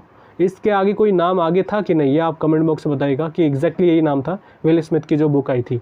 तो ये एक्टर हो गए। अगर हम बात कर लेते हैं एक्ट्रेस, एक्ट्रेस कौन सी थी जिनको इसमें बेस्ट एक्ट्रेस का मिला था, तो उनका नाम था जेसिका जेसिका चेस्टेन, ठीक है, जेसिका चेस्टेन को मिला था इसमें बेस्ट एक्ट्रेस का। तो ये तीनों चीज़ें याद रखनी है। डायरेक्टर आप याद मत रखें, वो कहीं भी नहीं पूछा जाता, बस आपको ये तीनों याद रखनी है। बेस्ट फिल्म हो गया कोडा, एक्टर थे विल स्मिथ, एक्ट्रेस थी जेसिका चेस्टेन, इनको मिला था। ऑस्कर अवार्ड के बारे में पूछा जाता है कई बार। स्टैटिक वाइज की स्थापना हुई थी 1929 में, ज़रूर याद रखिएगा, सुपर इंपॉर्टेंट है, स्थापना पूछी गई थी। जैसे 1929 आता तो आपको एक चीज़ याद रखनी है, मैंने आपको क्या बताया था, 1929 में ही जवाहरलाल नेहरू के द्वारा पूर्ण स्वराज का बिल पास किया गया था। कौन सा अधिवेशन था ये आप कमेंट बॉक्स में बता सकते हैं। अभी हाल ही मैंने आपको 5 घंटे की वीडियो प्रोवाइड कराई थी वो आपकी हिस्ट्री के ऊपर, तो वो आपको मैंने डिटेल में बताई थी, कई क्वेश्चन उसमें भी इंक्लूड था, ठीक है। अच्छा, ऐसा याद रख सकते हैं 1929 से। अगर हम बात करें भी हाल ही में, ऑस्कर से रिलेटेड भी आपको कुछ पता होना चाहिए। ये तो सभी जितने फॉरेनर हैं उनको मिला है, क्या इंडियन भी थे जिनको मिला था? हाँ, तो बिल्कुल याद रखिएगा। अगर हम बात करें तो भानु अथैया, उनका नाम आपको याद रखना पड़ेगा, भानु अथैया इनका नाम, ठीक है। भानु अथैया थी जिनको पहली इंडियन जिनको ऑस्कर से सम्मानित किया गया था, और वो कैटेगरी भी याद रख लीजिएगा, कॉस्ट्यूम डिज़ाइनर, ठीक है। इस कैटेगरी में इनको इस अवार्ड से सम्मानित किया गया था। हम बात कर रहे हैं कि एकमात्र यही थी, तो ऐसा नहीं है। पहली बार तो इनको मिला था, सेकंड बार मिला था सत्यजीत रे को, वो मिला था लाइफ टाइम अचीवमेंट कैटेगरी में मिला था सत्यजीत रे, बहुत बड़ा नाम है इंडिया में अगर हम बात करें, राइट। इनको मिला था लाइफ टाइम अचीवमेंट के बारे में। अगर हम बात करें कि इससे रिलेटेड आपको एक और याद रखना है, AR रहमान, इनको 2 कैटेगरी में मिला था, तो ये 2 ऑस्कर अवार्ड इनको मिला था, तो आपको ये भी याद रखना है। 3 व्यक्ति है, भानु अथैया, सत्यजीत रे और AR रहमान। और अगर हम इनसे रिलेटेड और चीज़ें देख लेते हैं, जैसे कि हाँ भाई, आज तक हमारी कोई फिल्म को ऑस्कर मिला है? तो बिल्कुल भी नहीं मिला आज तक। हाँ, नॉमिनेट हुई है, और नॉमिनेट होने वाली पहली मूवी का नाम क्या था? Mother India. ये कई बार पूछा गया हमारे एग्जामिनेशंस में, और मदर इंडिया आपको याद रखना है। इसके डायरेक्टर भी पूछे जाते हैं, तो महबूब खान नाम था इनके डायरेक्टर का, ठीक है। ये आपने देखी होगी मूवी, बहुत अच्छी मूवी है। और ये तो हो गया मदर इंडिया के बारे में। और जो बेस्ट मूवी अगर हम बोलें कि नॉमिनेट हुई थी पहली हमारी भारतीय मूवी, तो थी मदर इंडिया। अभी इसके अलावा कौन कौन सी मूवी है? तो लगान भी आप याद रखिएगा, लगान हो गया, सलाम बॉम्बे हो गया। ये तीनों मूवी को आज तक नॉमिनेट किया गया, बट अवार्ड आज तक नहीं मिला, ठीक है। तो इतने फैक्ट हमको याद रखने हैं अवार्ड से रिलेटेड। मैंने बताया था अवार्ड एक बहुत बड़ा इम्पॉर्टेंट टॉपिक है करंट अफेयर में। जितने फेमस अवार्ड्स होते हैं उनको आपको एक सिनेरियो में एक लाइफ टाइम अगर आपको याद रखने पड़ जाते हैं कुछ जो ज़रूरी है। तो जो भी हाल ही में करंट में रहे उनको भी याद करने की कोशिश करते हैं। ये देखिए, दिख तो रहे हैं बहुत छोटे, बट मैं आपको इसमें लिंक करके कई चीज़ें आपको इंक्लूड कराऊंगा। सबसे पहली बात, world CEO winner of the year 2021, इनका नाम रखेगा किशोर येदम नाम था इसका, ठीक है। किशोर येदम नाम इनका था, जिनको मिला है world CEO winner of the year 2021। तो किशोर से आगे फिर मैंने आपको बताया था, जैसे आपको कोई भी वर्ड मिल रहा है तो को रिलेट करने की कोशिश करिए। S किशोर, मैंने क्या बताया था, S किशोर अभी क्या बने अपॉइंटमेंट में?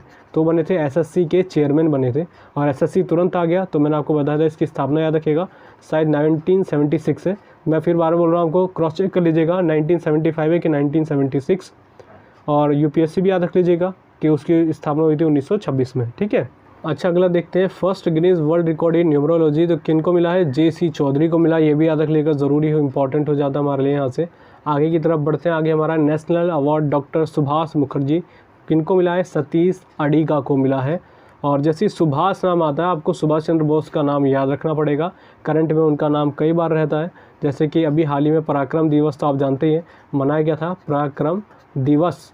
ये कब मनाया गया था? ये हर साल मनाया जाएगा, तो आपको याद रखना है 23 जनवरी को। ये स्टैटिक का भी क्वेश्चन बन गया है, पूछा जाएगा, तो आपको इनकी याद में मनाया जाता है। और अगर हम बात करें सुभाष चंद्र बोस के बारे में, इन्होंने फॉरवर्ड ब्लॉक की स्थापना करी थी, फॉरवर्ड ब्लॉक, ठीक है, फॉरवर्ड ब्लॉक की स्थापना करी थी इन्होंने। और एक तरीके से क्या थी, सेना बोल सकते हैं आप, जैसा आज़ाद हिंद फौज थी। और इन्होंने 1939 में करी थी, जैसे मैंने डिटेल में बताई थी पूरी कहानी।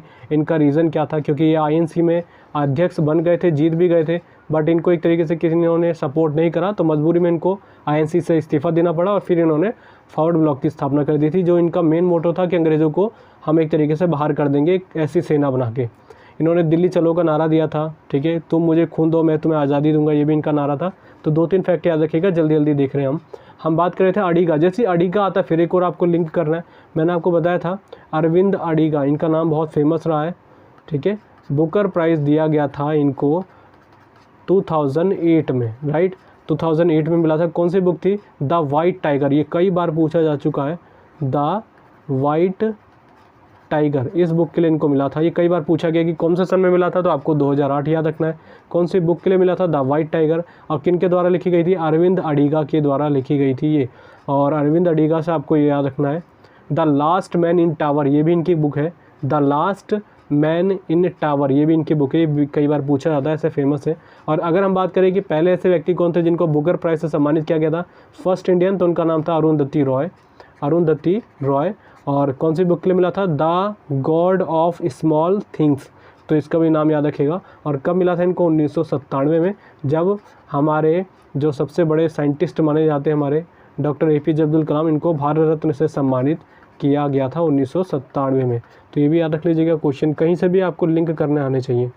तो ये क्लियर हो गए जितने मैंने आपको बताए हैं। आगे की तरफ बढ़ते हैं। आगे हमारा कौन सा है? सतीश अडिगा हो गए। आगे देखते हैं हमारे जेनेसिस अवार्ड 2022, बड़ा अवार्ड है तो आपको याद रखना पड़ेगा। एल्बर्ट बोरलो है।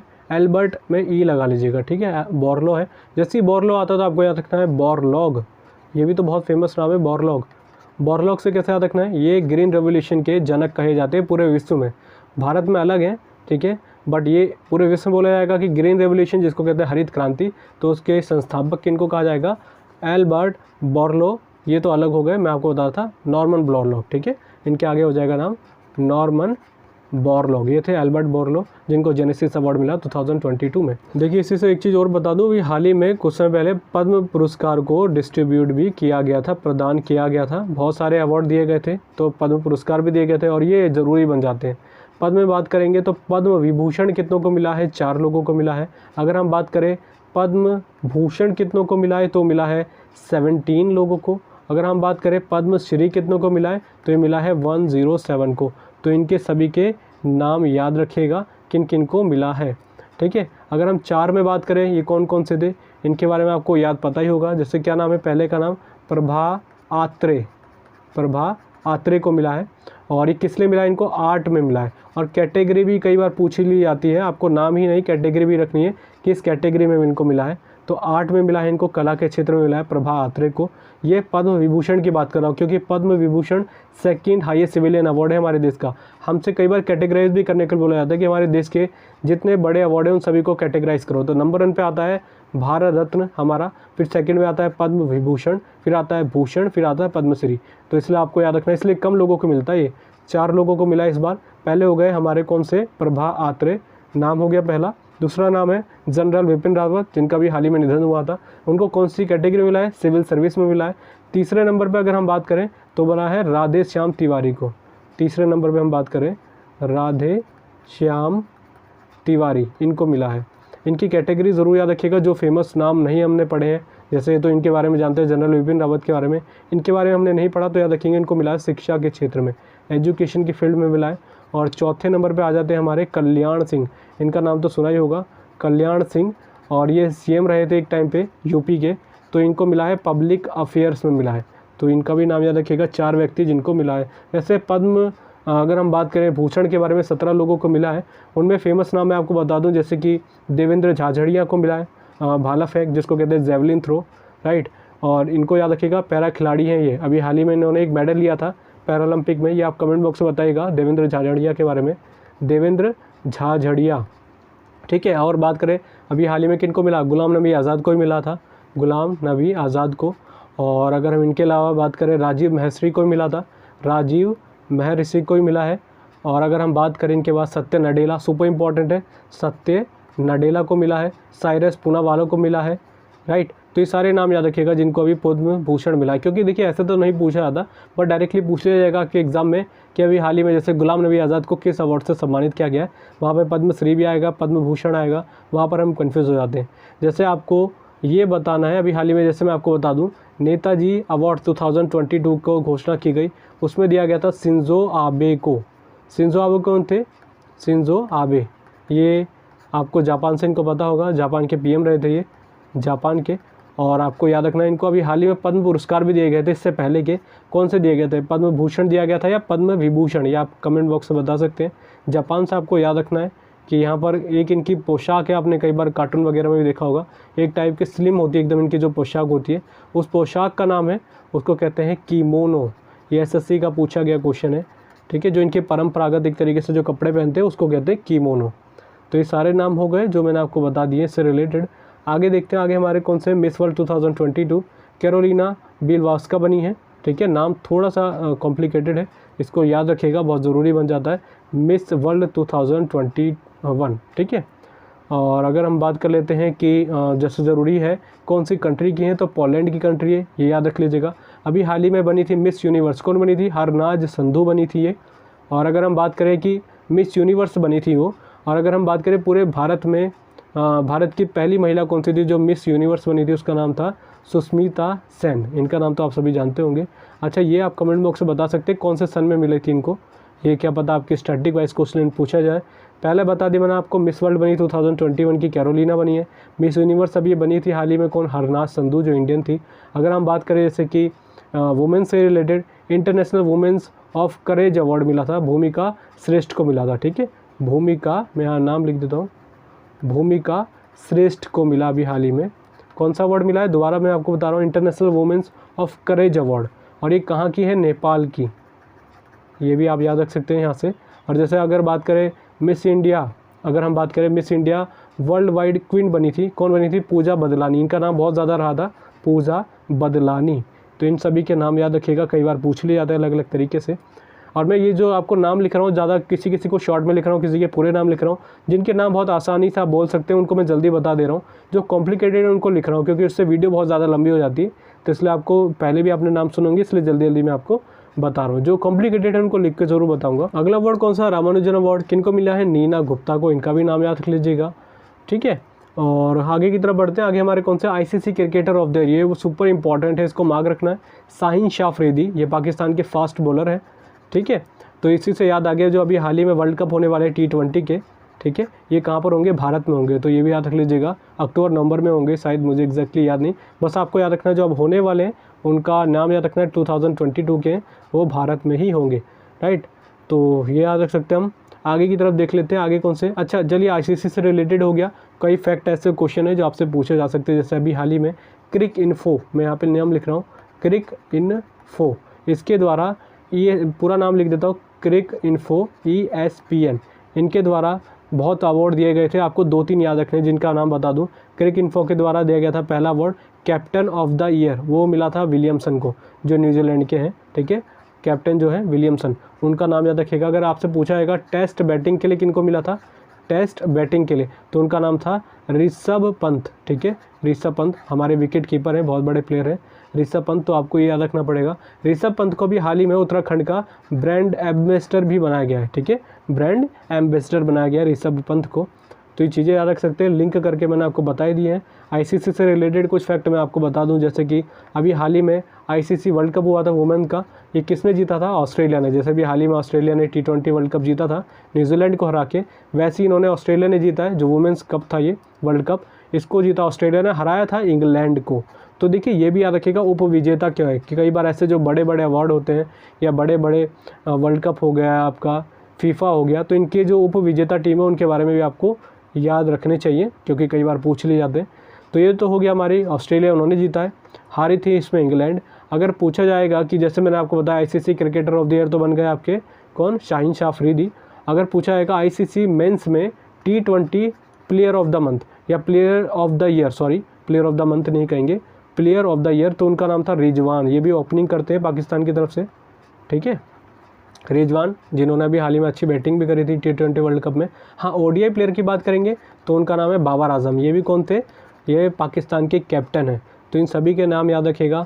ODI प्लेयर मैंने आपको बता दिया बाबर आजम, T20 में मिला है रिजवान को, और क्रिकेटर ऑफ द ईयर मिला है इनके, किनको मिला है? शाहीन शाह अफरीदी को। और अगर हम बात करें BBC personality of the year, इनका नाम भी पूछा जा सकता है, BBC personality of the year, ये इनका मिला है एम्मा रादुकोनू, एम्मा रादुकानू। ये कहाँ की है? UK की है। और कौन सी प्लेयर है? टेनिस प्लेयर है। तो ये भी याद रख सकते हैं आप, कई बार ऐसे पूछ लिया जाता है डायरेक्टली, जो फेमस प्लेयर होते हैं कि इनका रिलेशन कौन सी कंट्री से, ये हो गए हमारे। अगर अब मैं क्रिकेट के हिसाब से ही बताऊं कि हमारे क्रिकेट की बहुत फेमस प्लेयर है मिताली राज। इनको भी हाल ही में इन्होंने विदेश में 3000 रन बनाने वाली पहली महिला खिलाड़ी बनी है, तो इनका नाम याद रख सकते हैं। जैसा भी कुछ समय पहले मैंने आपको बताया था 10,000 रन बनाने वाली पहली महिला खिलाड़ी का नाम भी यही था, मिताली राज। तो इनके नाम याद रखिएगा, 2 फैक्ट है। अभी IPL में सबसे ज़्यादा विकेट लेने वाले प्लेयर बन गए हैं, कौन बन गए? ड्वेन ब्रावो IPL में, ठीक है, ड्वेन ब्रावो। ये तो इनका नाम तो सभी को पता ही होगा जो क्रिकेट वगैरह देखते हैं। इन्होंने सबसे ज़्यादा विकेट लिए, अभी हाल ही में लगभग 171 लिए थे एक मैच में, इन्होंने 170 का रिकॉर्ड तोड़ दिया था, राइट। तो ये तो हो गए हमारे ब्रावो के बारे में मैंने आपको बता दिया। अच्छा, जो IPL हो रहे हैं इसमें कितनी टीमें खेल रही है? इस बार 10 टीमें खेल रही है टोटल। तो इनके नाम याद रखिएगा। 2 नई टीमें हुई है, कौन कौन सी हुई है? एक तो आपकी गुजरात हो गई और दूसरी लखनऊ हो गई। और अगर हम बात कर लेते हैं इसके अलावा, और ज़रूरी जैसे आपसे पूछे जाते हैं, IPL का कौन सा संस्करण चल रहा है? 15th संस्करण है, एडिशन बोल सकते हैं, 15वां। 14वां संस्करण हुआ था, ठीक है। 14वां संस्करण कहाँ पे हुआ था? UAE में हुआ था। और UAE में जो ये हुआ था, इसमें विजेता और उप विजेता कौन थी, ये आप कमेंट बॉक्स में बताइएगा। कई बार आपको पता भी है, आपने देखी भी होगी न्यूज़ में, और मैंने आपको वीडियोज़ में कई बार बताया था। जैसा भी एक वर्ल्ड कप हम जीते थे, ICC अंडर-19 वर्ल्ड कप 2022, ये भारत ने जीता था, तो इसको ज़रूर याद रख लीजिएगा। अगर हम बात करें कि जैसे मैंने आपको बताया था T20 जो वर्ल्ड कप हुआ था, इसमें इंडिया की हार हो गई थी, और इसमें जीता था ऑस्ट्रेलिया न्यूजीलैंड को हरा के, ये भी याद रखिएगा, कई बार रिपीट कर जाएगा। और एक बहुत इंपॉर्टेंट नाम रहा है अभी हाल ही में, आरिफ खान, ठीक है, आरिफ या दोबारा हिंदी में ही लिख देता हूँ मैं, आरिफ खान। इनका नाम बहुत न्यूज़ में रहा था। पहली बार जब मैंने आपको बताया था, नवंबर की बात है, मैंने बताया था आरिफ खान जो बने थे, ये 2 विंटर ओलंपिक में 2 बार एक तरीके से क्वालिफाई करने वाले पहले प्लेयर बन गए थे 2 कैटेगरी में, आरिफ खान। बट अभी हाल ही में विंटर ओलंपिक में पहले ऐसे भारतीय जिन्होंने ध्वजारोहण है, एकमात्र प्लेयर बोल सकते हैं ध्वजारोहण करने वाले, तो आरिफ खान है विंटर ओलंपिक। तो ये चीज़ आपको समझ में आ गई होगी, क्योंकि देखिए विंटर ओलंपिक से कोई रिलेशन रहेगा ही नहीं इंडिया में, क्योंकि विंटर ओलंपिक एक तरीके से वही होते जो फर्श में, जैसे आप बात करें बर्फ़ वगैरह में जो खेल होते हैं, और इंडिया तो एक तरीके से यहाँ पर इतनी बर्फ़ पड़ती नहीं, और ये प्लेयर भी जम्मू कश्मीर के ही है, आरिफ खान, ठीक है। तो ये सारी चीज़ हो गई यहाँ से रिलेटेड। आगे चलते हैं, आगे कौन से? लाल बहादुर शास्त्री अवार्ड किनको मिला था? रणदीप गुलेरिया, ये एम्स के डायरेक्टर थे, और ये इनके बारे में आपको पता ही होना चाहिए। अभी हाल ही में कोविड के टाइम पे इनका बहुत ज़्यादा नाम रहा था, रणदीप गुलेरिया का। लाल बहादुर शास्त्री, आगे इनका नाम तुरंत याद रखना है, हमारे देश के 2nd प्राइम मिनिस्टर रहे थे ये। बहुत शॉर्ट टाइम के लिए इनका टाइम पीरियड रहा था, और कॉन्स्पिरेसी करके इनको मार दिया गया था। इन्हीं के टाइम पे हुआ था 1966 का ताशकंद समझौता, ठीक है, ताशकंद समझौता, जिसको कहते हैं ताशकंद डिक्लेरेशन। और ये उस समय इसलिए हुआ था क्योंकि 1965 में वॉर हुआ था इंडिया और पाकिस्तान के बीच में, जिसमें पाकिस्तान की हार हो गई थी, और पाकिस्तान ने एक तरीके से मीडिएटर के रोल पे किसको बुलाया था? USSR को, क्योंकि USSR से हमारी बहुत अच्छी रिलेशनशिप रही है स्टार्टिंग से। तो USSR ने बुलाया था इनको कि आप बीच में कोलैबोरेशन करना चाह रहे हैं, अब कोई वॉर आगे ना बढ़े। इसी के कारण 1966 में ताशकंद समझौता हुआ, और उस समय प्राइम मिनिस्टर थे लाल बहादुर शास्त्री, जहाँ पर इनकी मृत्यु हो गई थी। ये जिंदा नहीं आ पाए थे इंडिया में, ठीक है। तो ये याद रखिएगा ताशकंद समझौता कब हुआ था। और यहाँ से तो इंडिया से तो हमारे थे हमारे प्रधानमंत्री लाल बहादुर शास्त्री, वहाँ से कौन से थे? जनरल अयूब खान थे पाकिस्तान की तरफ से, ये भी कई बार पूछा गया है, राइट। तो इतने याद हम रख सकते हैं। जैसे मैं आपको बता रहा हूँ, अच्छा ये ताशकंद समझौता होता है 1966 में। तो एक और है ADB, एशियन डेवलपमेंट बैंक, इसकी स्थापना भी कब हुई थी? 1966 में। इसका हेडक्वार्टर कहाँ पर है? मनीला में, फिलीपींस की राजधानी। और अगर हम बात करें अभी हाल ही में ADB के चेयरमैन कौन बने थे, ये आपके लिए क्वेश्चन ADB के, और मैंने आपको शायद अपॉइंटमेंट की वीडियो में भी बताया था, उसको देख लीजिएगा, चैनल में आपको मिल जाएगी। हाँ, इससे एक चीज़ बता दूँ, यहीं पर आपको आ रहा है ADB। अगर हम बोले न्यू डेवलपमेंट बैंक, ये था एशियन डेवलपमेंट बैंक, ये है न्यू डेवलपमेंट बैंक। इसका 4th नंबर का कंट्री बन गया है, पार्टनर कंट्री बोल सकते हैं। कौन बना है? इजिप्ट, जिसको कहते हैं मिस्र, ठीक है। ये भी हाल ही में इसमें एक तरीके से इसका मेंबर कंट्री बन गया है। कौन? न्यू डेवलपमेंट में आपका मिस्र। और ये 4थे नंबर की कंट्री बनी है। 3 कौन से आप कमेंट बॉक्स में बताइएगा, बहुत सिंपल सा है, कोई बड़ी बात है नहीं इसमें। अगर हम इसके अलावा बात कर लेते हैं SCO के बारे में, SEO मैंने आपको पहले ही बताया था, SCO में इंक्लूड होने वाली 9वीं कंट्री कौन सी बन गई? ईरान। तो यही तो फैक्ट है, आपको करंट अफेयर रटने की ज़रूरत थोड़ी है। कई लोग बोलते हैं कि हमें रट्टा मारना पड़ रहा है, चाहे करंट अफेयर हो, GK हो, कुछ भी हो। आपने मेरी वीडियोज़ देखी है, कई लोगों के इस बार सिलेक्शन भी हुए थे NTPC के CBT 1 में, कई एग्ज़ाम्स में। तो उनका मेन रीज़न कहा था कि यही था कि हमारी GK हमसे याद नहीं होती थी। आपने एक तरीके से हमको सिखाया कैसे कैसे करना है, वीडियो से बहुत ज़्यादा हेल्प मिलती है, तो उसी तरीके से करिए। इसलिए मैं आपको ऐसे बोलता हूँ, जैसे मैंने खुद करा वैसा आप करें। मेरे खुद सीजीएल के एग्ज़ाम में सीएचएसएल में अच्छे मार्क्स इसी कारण आते थे कि मैं उसको बार बार रिवाइज़ करता था, जिससे कोई प्रॉब्लम नहीं आती थी, राइट। और आपको रेलेवेंट ही कंटेंट पढ़ना है, ज़्यादा इधर उधर नहीं जाना कि आपको कभी दिक्कत हो, ठीक है। ये हो गया। आगे की तरफ बढ़ते हैं। Nelson Mandela world humanitarian award किनको मिला है? रुमाना सिन्हा सहगल पूरा नाम है इनको मिला है, और ये ज़रूरी बन जाता है Nelson Mandela world humanitarian award. और नेल्सन मंडेला के बारे में आपको बता रखा मैंने, सेकंड विदेशी हैं जिनको भारत रत्न से सम्मानित किया गया था। एकमात्र, अगर हम बात करें पूरे विश्व में, हमारे देश में 2 ही विदेशियों को भारत रत्न से सम्मानित किया गया। पहले तो हमारे थे कौन?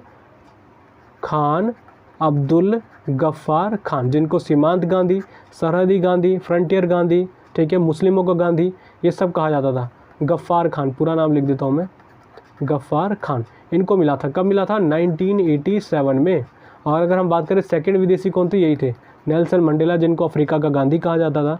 तो ये आपको याद रखना, 1990 में मिला था। पूछा जाएगा कौन से विदेशी थे, यही थे। आज तक 2 ही लोगों को मिला है भारत रत्न, जो हमारा हाईएस्ट सिविलियन अवार्ड है अगर हम बात करें तो। अगर एक चीज़ और मैं आपको इंक्लूड कर दूं, पहले अश्वेत राष्ट्रपति रहे दक्षिण अफ्रीका के, इसलिए इनको दक्षिण अफ्रीका का गांधी भी कहा जाता है, क्योंकि इन्होंने आधी ज़िंदगी अपनी, आधी तो नहीं कहेंगे, 1/3 इनकी जो लाइफ थी इन्होंने जेल में ही बिताई थी, इसलिए बहुत बड़ा स्ट्रगल रहा था।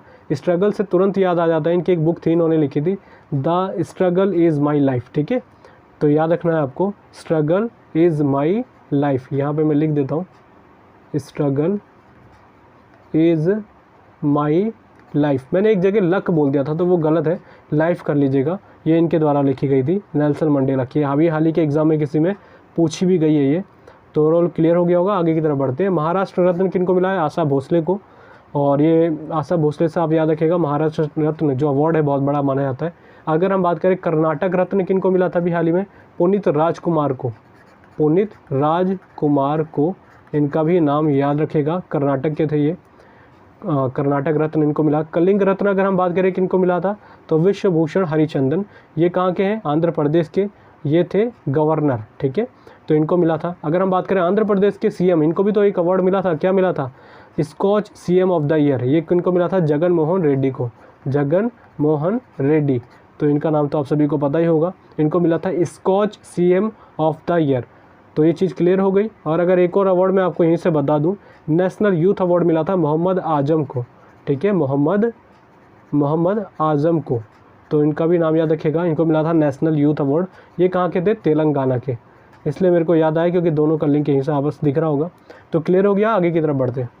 क्वेश्चन क्या हमारा, Kalpana Chawla centre for research in space and technology कहाँ स्थापित किया गया? Kalpana Chawla centre for research in space and technology where was it established? तो इसका राइट आंसर क्या हो जाएगा? चंडीगढ़। ज़रूरी है ये क्वेश्चन, ज़रूरी इसलिए बन जाता है, कल्पना चावला बहुत बड़ा नाम है, तो इसके करंट अफेयर से रिलेटेड हमको कुछ चीज़ें याद रखनी पड़ेगी, ठीक है। ये चंडीगढ़ में इस्टेब्लिश किया गया है। और अगर हम बात कर लेते हैं कुछ नई चीज़ें, मैं आपको बता दूँ चंडीगढ़ में क्यों इस्टेब्लिश किया गया है, क्योंकि हरियाणा की कैपिटल है चंडीगढ़, और कुछ रिलेशन रहा है कल्पना चावला का। मैं कल्पना चावला से रिलेटेड कुछ फैक्ट बता देता हूँ जो स्टैटिक जीके में कई बार पूछे जाते हैं। जैसे सबसे पहली चीज़, कल्पना चावला का जन्म कब हुआ? तो 1962। देखिए ये देखने में तो लग रहा है कि इतना इंपॉर्टेंट नहीं है, बट ये पूछा गया था हरियाणा के एग्ज़ाम में, तो जो हरियाणा की तैयारी कर रहे हैं एग्ज़ाम्स की उनके लिए तो ज़रूरी बन जाता है खासकर। बाकी वैसे हमारे एग्जामिनेशंस में कई बार पूछा गया है, क्योंकि स्पेस में जाने वाली पहली महिला कौन है? कल्पना चावला, ठीक है। और अगर हम बात कर लेते हैं जैसे इनका जन्म कहाँ हुआ था, ये बहुत ज़रूरी है, कई बार पूछा गया एग्जामिनेशंस में। इनका जन्म हुआ था करनाल। करनाल कहाँ पर है आपके? ठीक है, डिस्ट्रिक्ट है हरियाणा का। और अब बात कर लेते हैं, देखिए जन्म हुआ था 1962 में, ये इतना ज़रूरी नहीं है, अगर आप इसको स्किप कर सकते हैं, बट ये ज़रूर याद रखिएगा करनाल में इनका जन्म हुआ था।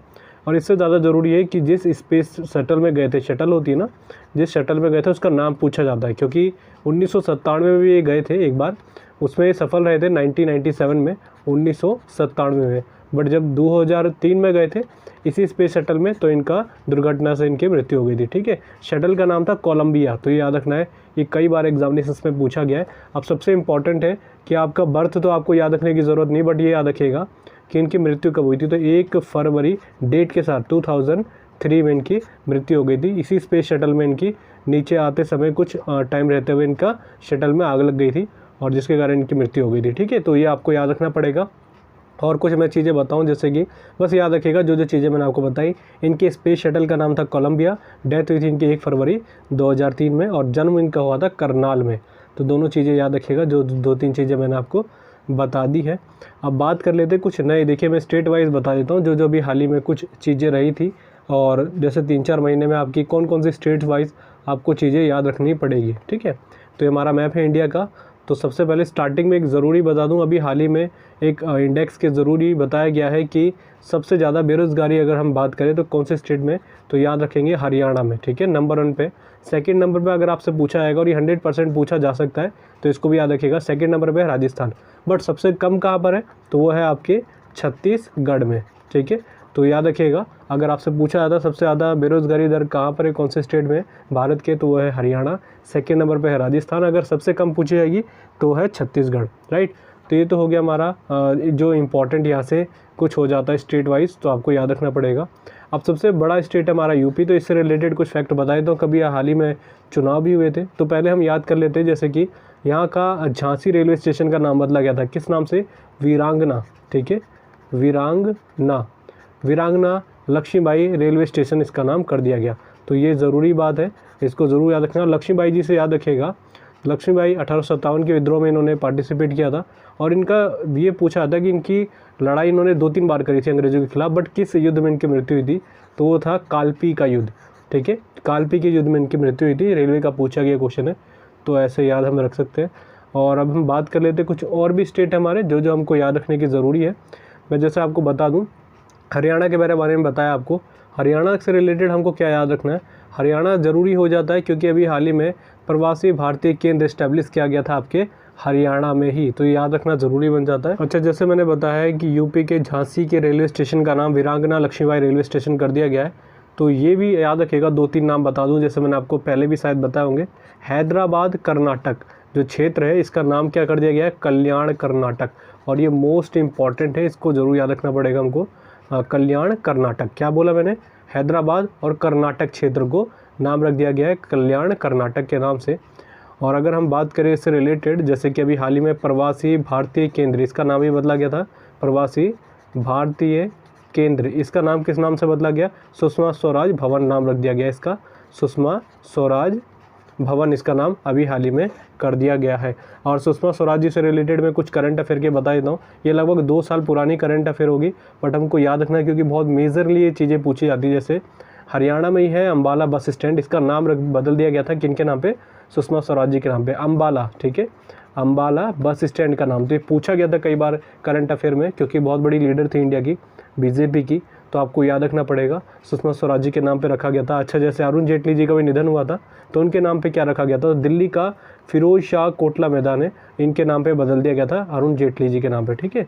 तो ये भी हमको याद रखना है। जैसे अभी हाल ही में नाम बदलने के हिसाब से बात करें, तो राजीव गांधी खेल रत्न पुरस्कार जो है, उसका नाम किस नाम से बदल दिया गया, मेजर ध्यानचंद खेल रत्न पुरस्कार उसका नाम कर दिया गया। जैसे नरेंद्र मोदी हैं, तो उनका नाम किस स्टेडियम के नाम से रखा गया है, तो जैसे आप जानते हैं मोटेरा स्टेडियम सबसे बड़ा क्रिकेट स्टेडियम है, इसका नाम बदल दिया गया नरेंद्र मोदी जी के नाम पे। तो ये 3-4 चीज़ें याद रखिएगा। जैसे मैं बात कर रहा हूँ मोदी जी के बारे में, प्रधानमंत्री नरेंद्र मोदी, तो इनसे रिलेटेड कुछ फैक्ट याद रखने ज़रूरी है। जैसे कि सोमनाथ टेम्पल जो गुजरात में है, सोमनाथ मंदिर, इसका इनके ट्रस्ट का, जैसा हर किसी मंदिर का ट्रस्ट होता है, तो सोमनाथ मंदिर ट्रस्ट के ये अध्यक्ष बने हैं कौन, प्रधानमंत्री मोदी। तो जरूर याद रखना है। और ये पूछा जा सकता है थोड़ा सा, अगर इसमें आगे बात करें, ये सेकंड चेयरपर्सन बोल सकते हैं या चेयरमैन बने हैं इस ट्रस्ट के। और अगर हम बात करें सेकंड इसलिए बोल रहे हैं क्योंकि प्रधानमंत्री के तौर पे अगर पूछा जाएगा, पहले प्रधानमंत्री कौन थे, जो सोमनाथ मंदिर के ट्रस्ट के अध्यक्ष बने थे, उनका नाम था मोरारजी देसाई। वैसे पूछा जाने के कम चांसेस है, बट हमको थोड़ा फैक्ट के साथ याद रखना है क्योंकि ये सेकंड पीएम बने हैं जो सोमनाथ मंदिर ट्रस्ट के अध्यक्ष बने हैं। मोरारजी देसाई से रिलेटेड मैंने आपको कई बार बताया, इनके समाधि स्थल का नाम अभय घाट है, अभय घाट है। और ये पहले गैर कांग्रेसी नेता थे जो प्रधानमंत्री बने। और अगर हम इनसे रिलेटेड जैसे बताया, बुजुर्ग नेता थे सबसे ज़्यादा, लगभग 82 ईयर्स की एज में ये प्राइम मिनिस्टर बने थे मोरारजी देसाई, 4th नंबर के थे। और हमारे नरेंद्र मोदी जी कौन से नंबर के, 14th नंबर के प्राइम मिनिस्टर है। तो सारे फैक्ट याद रखने हैं, इनसे रिलेटेड क्वेश्चन अलग अलग तरीके से पूछे जा सकते हैं। वैसे मैंने हालांकि आपको बहुत चीज़ें बताई रखी ऑलरेडी कई बार, बट हमें रिवीजन बेसिस में चल रहे थे आगे। अच्छा, हम कुछ और देख लेते हैं। जैसे कि मैं कुछ आपको और बता रहा था, यूपी की बात चल रही थी, तो यूपी में ही पहला मोबाइल हनी प्रोसेसिंग वैन को लॉन्च किया गया है। कहाँ पर, गाज़ियाबाद में। फिर बोल रहा हूँ मोबाइल हनी मैं यहाँ पे लिख देता हूँ हनी प्रोसेसिंग वैन, ठीक है, प्रोसेसिंग वैन को लॉन्च किया गया है कहाँ पर, गाज़ियाबाद में। और गाज़ियाबाद से आपको एक चीज़ और याद रखनी है, चलिए गाज़ियाबाद को मैं बाद में बताऊंगा, यहीं से नाम मिल रहा है गुरुग्राम, ठीक है, गुरुग्राम। इससे रिलेटेड अभी हाल ही में बहुत ज़्यादा न्यूज़ में रहा था गुरुग्राम, 2-3 चीज़ों से। पहली बात याद रखिएगा गुरुग्राम से रिलेटेड क्या, सबसे पहले भारत का फर्स्ट हेली हब जो बन रहा है कहाँ पर बन रहा है, गुरुग्राम में ही बन रहा है। अगर हम बात करें जैसे कि पहला ग्रेन ATM, ये भी कहाँ पर बना, आपके गुरुग्राम में, ठीक है। दोनों चीज़ याद रखिएगा, ज़रूर पूछे जाने के चांसेस है कि पहला हमारा ग्रेन ATM ये कहाँ पर बन रहा है, आपके यहीं पे बन रहा है, गुरुग्राम हो गया आपका। और अगर आपसे पूछा जाएगा कि पहला हेली हब कहाँ पर बन रहा है, तो ये भी हमारा गुरुग्राम में ही बन रहा है। अभी जैसे गुरुग्राम भी हरियाणा का एक ज़िला कह सकते हैं आप, सेम वही बात है फरीदाबाद, ठीक है। तो फरीदाबाद एक बहुत फेमस जगह है हरियाणा में। अगर हम बात करें तो फरीदाबाद से रिलेटेड मैंने आपको पिछली वाली वीडियो में पूछा था कि ये बताइए कि यहाँ पर कौन सा मेला होता था, सूरज कुंड मेला होता है। और ये करंट का भी है भी न्यूज़, क्यों, सूरज कुंड मेले में अभी आपसे पूछा जाएगा कि पार्टनर कंट्री कौन सी थी, तो उसका नाम याद रखिएगा उज्बेकिस्तान, राइट। अगर आपसे पूछा जाएगा कि थीम स्टेट कौन सा था, तो वो था J&K। तो ये दोनों चीज़ें याद रखनी है। सूरज कुंड मेला होता है फरीदाबाद में, कई बार स्टैटिक वाइज पूछा गया है तो हमको याद रखना पड़ेगा। जैसे मैंने बताया था गुरुग्राम, तो गुरुग्राम से आपको याद रखना है यहाँ पर इंटरनेशनल सोलर अलायंस का क्या है, हेडक्वार्टर है, और एकमात्र हेडक्वार्टर है जो किसी भी इंटरनेशनल ऑर्गेनाइजेशन का भारत में हो। तो इंटरनेशनल सोलर अलायंस का हेडक्वार्टर है गुरुग्राम में, जिसकी स्थापना हुई थी 2015 में फ्रांस और भारत के द्वारा, बट हुई थी ये कहाँ पर, इसकी स्थापना फ्रांस में हुई थी, तो ये भी याद रखना है हमको। और अभी इंटरनेशनल सोलर अलायंस के क्या बने थे, DG डायरेक्टर जनरल कौन बने थे, अजय माथुर, तो इनका भी नाम याद रख सकते हैं हम। तो ये सारे जितने फैक्ट मैं आपको इंक्लूड करके बता रहा हूँ, ऐसे हमको याद रखना है। कोई भी वर्ड आ रहा है, कोई भी स्टेट का आ रहा है, उसको लिंक करते रहिए, प्रॉब्लम नहीं आएगी। जैसे अभी बताया हम बेटी बचाओ बेटी पढ़ाओ, ये पहली बार कहाँ पे शुरुआत की गई थी इस योजना का, तो मैंने आपको कई बार बताया पानीपत में। और पानीपत कहाँ पड़ता है, आपके हरियाणा में पड़ता है। तो इसी से रिलेटेड है कि बेटी बचाओ बेटी पढ़ाओ के अभी ब्रांड एम्बेसडर बनाए गए थे। किन को बनाया गया था, तनिष्का कोटिया को, ठीक है, कोटिया, इनका नाम याद रखिएगा, बहुत ज़रूरी हो जाएगा, क्योंकि बहुत बड़ी एक तरीके से पहले बेटी बचाओ बेटी पढ़ाओ की ब्रांड एम्बेसडर इनको बनाया गया है, तनिष्का कोटिया। अच्छा ये बताइए आपके लिए क्वेश्चन कि तनिष्का कोटिया का संबंध किस खेल से है, ये क्वेश्चन आपके लिए है, राइट। और अगर हम और कुछ चीज़ें देख लेते हैं इससे रिलेटेड, कई अलग तरीके से पूछा आता है। जैसे हम दिल्ली की बात कर लेते हैं, दिल्ली भी यूपी के एकदम पास में ही पड़ता है, तो दिल्ली से रिलेटेड कुछ बात बताऊँ मैं आपको। जैसे डिसेंट्रलाइज वेस्ट मैनेजमेंट टेक्निकल या टेक्नोलॉजी पार्क हमारा कहाँ पर इस्टेब्लिश किया गया है, जाफराबाद, ठीक है, जाफराबाद। फिर दोबारा बोल रहा हूँ, decentralise waste management technology park अगर आप बात करेंगे तो यहीं पे इस्टेब्लिश किया गया है जाफराबाद में, और जाफराबाद तो दिल्ली में ही है, राइट। और अगर जैसे यूपी के बारे में आपको स्टार्टिंग में बताया था, यूपी अभी हाल ही में बहुत ज़्यादा न्यूज़ में इसलिए भी रहा था क्योंकि सब्जियों के उत्पादन में नंबर 1 पे कौन हो गया था, यूपी। और अभी हाल ही में एक रिपोर्ट के अकॉर्डिंग खीरे उत्पादन में इंडिया सबसे नंबर 1 पे हो गया, मतलब सबसे ज़्यादा प्रोडक्शन करता है या एक्सपोर्ट करने में नंबर 1 पे कौन सा हो गया, इंडिया नंबर 1 पे है, भारत। और अगर हम बात करें, जैसे मैंने बोला सब्जियों में नंबर 1 पे है यूपी। अगर आपसे पूछा जाएगा कि फ्रूट्स में कौन है सबसे ज़्यादा, तो वो है आपका आंध्र प्रदेश सबसे ज़्यादा आगे है, मतलब पहले नंबर पे आता है फलों में उत्पादन करने में आंध्र प्रदेश। अब और चीज़ें देख लेते हैं, जैसे मैंने आपको बताया था गुरुग्राम के बारे में। गुरुग्राम को भी हाल ही में इसलिए भी न्यूज़ में रहा था क्योंकि सबसे बड़ा इलेक्ट्रिक चार्जिंग व्हीकल बनाया जा रहा है, कहाँ पर इस्टेब्लिश किया जा रहा है, ये आपका गुरुग्राम में। क्या बोला मैंने, इलेक्ट्रिक व्हीकल चार्जिंग स्टेशन, जहाँ पर इलेक्ट्रिक जो वाहन होते हैं उनको चार्ज करने के लिए एक स्टेशन बनेगा, सबसे बड़ा बन रहा है आपके गुरुग्राम में ही, ठीक है। और इसके अलावा अगर मैं आपको बताऊं, अगर ये पूछा जाएगा, चलिए ये तो सबसे बड़ा हो गया, अगर आपसे पूछा जाएगा कि सबसे ऊंचाई में स्थित कौन सा है, तो वो याद रखना हिमाचल प्रदेश के काजा में है, ठीक है, काजा हिमाचल प्रदेश के। दोनों में अंतर है, देखिए सबसे बड़ा इलेक्ट्रिक व्हीकल चार्जिंग स्टेशन पूछा जाएगा तो आपका गुरुग्राम में स्टेब्लिश।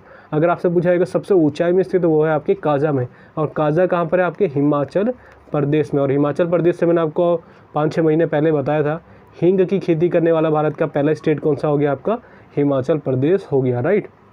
और अगर हम और से रिलेटेड बताएं, जैसे मैंने आपको बताया भी होने वाला है 4th एडिशन किसका, खेलो इंडिया यूथ गेम्स का। तो यूथ गेम्स होंगे कहाँ पर, आपके पंचकुला में, हरियाणा के, और हरियाणा की जगह में ही है पंचकुला, तो आपको याद रखना पड़ेगा। ये 4th नंबर के हैं, ठीक है, ये भी याद रख सकते हैं। अगर आपसे पूछा जाएगा 5वें नंबर के कहाँ पर होंगे, तो ये होंगे आपके भोपाल में। और भोपाल कहाँ पड़ता है, आपके मध्य प्रदेश में पड़ता है। तो दोनों याद रखिएगा। फिर दोबारा रिपीट कर रहा हूँ मैं, खेलो इंडिया यूथ गेम्स अगर आपसे पूछा जाएगा तो ये होंगे 4th नंबर के पंचकुला में, हरियाणा के। अगर पूछा जाएगा 5th नंबर के कहाँ पर होंगे, तो ये होंगे भोपाल में। और एक दो चीज़ और याद रख लीजिएगा, क्योंकि मैं 5-6 महीने पहले बताया था, दोबारा रिवाइज़ कर लेते हैं। जैसे अगर हम बात करें भारत का पहला टायर पार्क कहाँ पर बनेगा, आपके कोलकाता में, पश्चिम बंगाल के। अगर इसको टायर को फायर कर दिया जाए तो ये कहाँ पर बन रहा है, पहला ओडिशा में। अब ये क्या है, जैसे अगर हम बात करें, दोनों को मैं बता देता हूँ, टायर पार्क और फायर पार्क।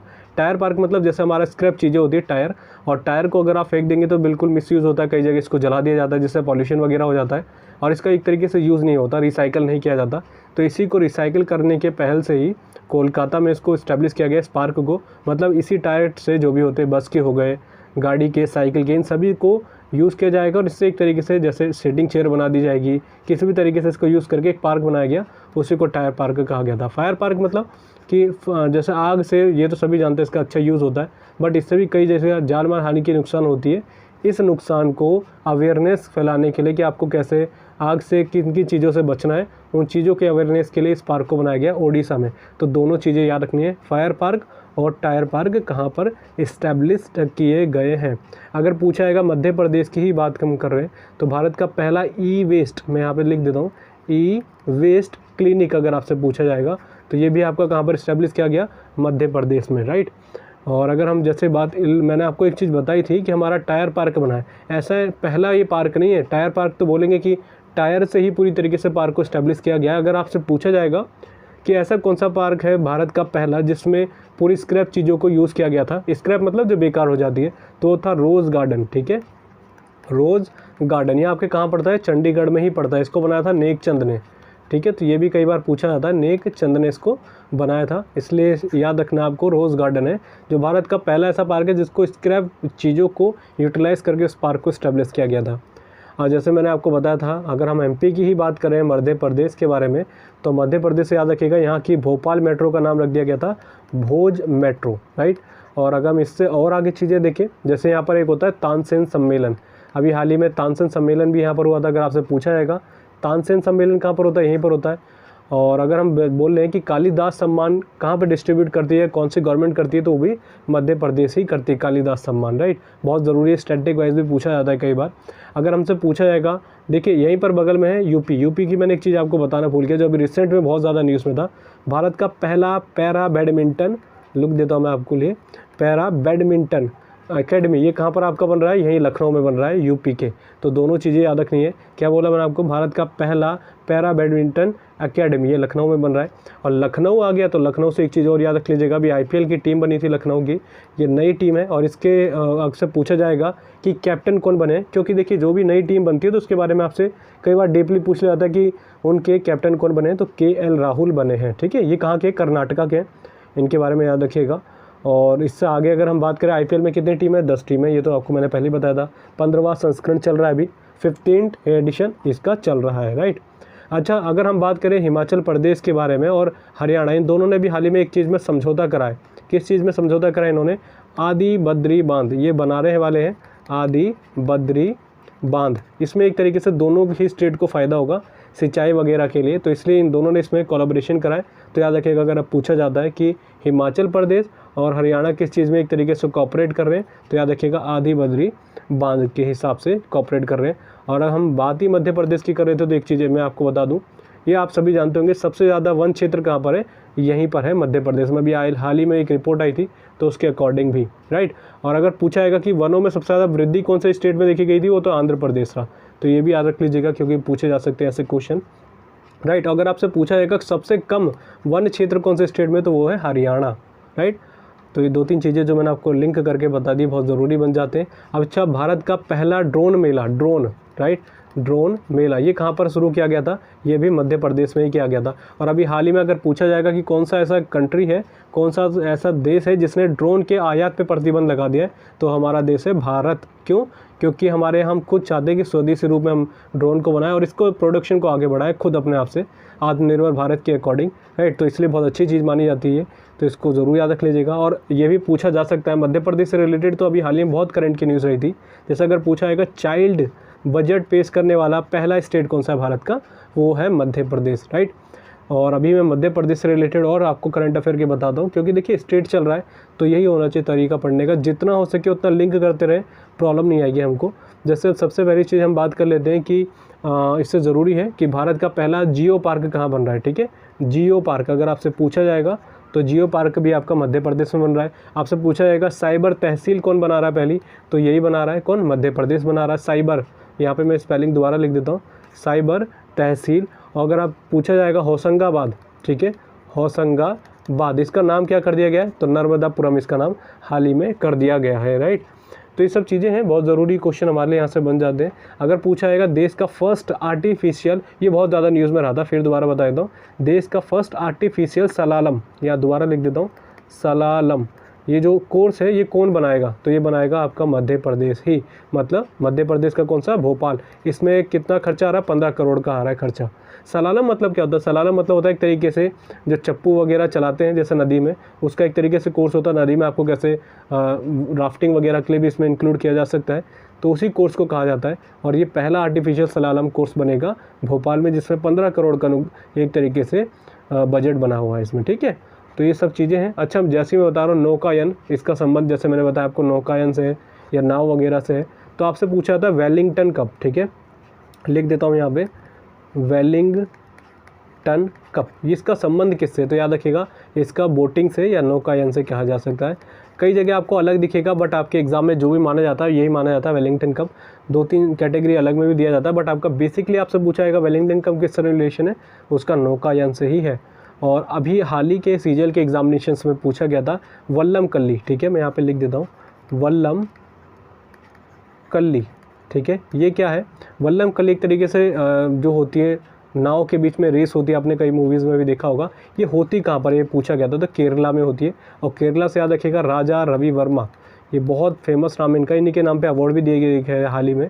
आपसे डायरेक्टली पूछ लिया जाएगा राजा रवि वर्मा का संबंध किससे, तो ये पेंटर रहे थे बहुत फेमस, और इन्होंने ही हंस दमयंती एक पेंटिंग बनाई थी। ये कई बार पूछी जाती है एसएससी के एग्जामिनेशंस में, तो इनके द्वारा बनाई गई थी। इनके नाम पे ही सबसे बड़ा अवार्ड दिया जाता है पेंटर के, अगर हम बोले कैटेगरी में, केरल में। तो आपसे पूछा जा सकता है, अभी हाल ही में डिस्ट्रीब्यूट भी किए गए थे, तो आपको याद रखना है करंट वाइज भी और स्टैटिक जीके के अकॉर्डिंग भी। अगर हम और चीज़ें इंक्लूड कर दें, जैसे आपका केरला है, केरला में मोपला विद्रोह हुआ था 1921 में, ये एनटीपीसी में पूछा गया था, कौन सा, मोपला विद्रोह, राइट। तो इसको भी याद रख लीजिएगा, मोपला विद्रोह कहाँ पे हुआ था, केरला में हुआ था। और केरला से आपको याद रखना है कालीकट में कौन आया था, वास्को डी गामा 1498 में। और इस पर यहाँ पर उस समय राजा था यहाँ का जमोरिन, इसने स्वागत करा था किसका, वास्को डी गामा का। एक तरीके से मसालों का बागान भी केरला को ही कहा जाता है। सबसे ज़्यादा यहाँ पर फसल होती है रबड़ की। अगर आपसे पूछा जाएगा सबसे ज़्यादा प्रोडक्शन रबड़ का कहाँ पर होता है, केरला में। अगर आपसे पूछा जाएगा कि केसर की सबसे ज़्यादा कहाँ पर होता है प्रोडक्शन, वो होता है आपके JNK में, जम्मू कश्मीर में, राइट। तो ये सारी चीज़ें जो मैंने आपको बता दी स्टेट वाइज, ये क्विकली बताइए। और मैं अभी हाल ही में 2-3 साल की जो भी होगी, 2 साल की कोशिश करूँगा करंट अफेयर आपको जल्दी से प्रोवाइड करा दूँ, जिसमें एक ही वीडियो में आपको क्लियर हो जाए। बट उससे पहले आपको इसको ज़रूर लाइक कीजिएगा, क्योंकि बहुत मेहनत लगती है करंट की वीडियो बनाने के लिए। इसमें मैंने आपको कई बार पहले भी बताया, इतनी मेहनत मेरी और नहीं लगती, क्योंकि इसमें बहुत आपको कंटेंट रखना पड़ता है। जैसे आपको PDF बनानी पड़ती है, उनको आपको अरेंज करना पड़ता है, उसमें बड़ी दिक्कत आती है। तो इसलिए मैं आपको कहूँगा, अगर आपको एफर्ट अच्छा लगा तो लाइक ज़रूर करें और शेयर ज़रूर करें। लाइक से ज़्यादा देखिए एक ज़्यादा मायने रखती है वो शेयर। अगर जितना आप शेयर करेंगे कंटेंट को, उतनी उसकी रीच बढ़ती है, जिससे मोटिवेशन मिलता है आगे वीडियोस प्रोवाइड कराने का। और हाल ही में मैं आपको डेली करंट अफेयर वीडियोस दूंगा, तो आपको अदर चैनल पर जाने की ज़रूरत नहीं पड़ेगी। कई लोगों ने डिमांड भी करी थी, मुझसे कह रहे थे कि आप अदर चैनल्स के बारे में बता दीजिए। तो उतना देखिए मेरे पास उतना टाइम रहता नहीं कि मैं हर किसी को एग्जामिन करूँ। 1-2 चैनल बताए थे, बट लोगों को पसंद नहीं आए, तो मैं खुद ही प्रोवाइड कराऊंगा। कई लोगों ने बोला था आप प्रोवाइड खुद ही करा दीजिए, तो जल्दी से जल्दी इसी चैनल पर आप सब्सक्राइब कर लीजिएगा। आपको सारी पर डे वाली वीडियोस मिलेंगी, ठीक है, जिससे आपकी करंट अफेयर की प्रॉब्लम दूर हो जाएगी। आगे की तरफ बढ़ते हैं। क्वेश्चन क्या हमारा, अभी हाल ही में दोस्ती युद्ध अभ्यास भारत के साथ किस देश के साथ आयोजित हुआ, थोड़ा सा इसको करेक्ट कर लीजिएगा। तो इसका राइट आंसर क्या हो जाएगा, दोस्ती अभ्यास। तो देखिए ऑप्शन में आपको दोनों दिख रहे होंगे, श्रीलंका एंड मालदीव। भारत ने इन दोनों के साथ कराया। तो ये ज़रूरी हो जाता है जब कोई भी 3 कंट्री एक साथ युद्ध अभ्यास या वॉर एक्सरसाइज करती है, उसका नाम है दोस्ती, ठीक है। भारत, मालदीव एंड श्रीलंका। अभी मैंने आपको बोला था अभी स्टार्टिंग के वीडियो में कि नेटो की अभी हाल ही में 2-3 वॉर एक्सरसाइज करी थी, तो आपको 2 याद रखनी ज़रूरी। एक तो मैंने आपको पहले ही बता दिया था नेपच्यून, स्ट्राइक, राइट, ये तो पहला हो गया था। सेकंड याद रखना आपको कोल्ड रिस्पॉन्स, तो ये भी हमको याद रखना है। ये दूसरी इसकी वॉर एक्सरसाइज थी। अभी हाल ही में बहुत अच्छी एक वॉर एक्सरसाइज हुई है जिसका नाम बहुत फेमस है, लिमित्य, और ये ज़्यादातर आपने न्यूज़ वगैरह में भी देखी होगी। ये किसके साथ करी है भारत ने? ये सेशेल्स के साथ करी है, सेशेल्स के, राइट। तो ये भी हमको याद रखना पड़ेगा, सेशेल्स के साथ लिमित्य हुई है हमारी। अभी हाल ही में फ्रांस के साथ बहुत सारी एक्सरसाइज हुई है, वो सारी मैं आपको जल्दी जल्दी बता देता हूँ। पहले उससे पहले हम बात कर लेते हैं किसके बारे में। अभी ओमान के साथ भी करी थी हमने, वो कौन सी करी थी? ईस्टर्न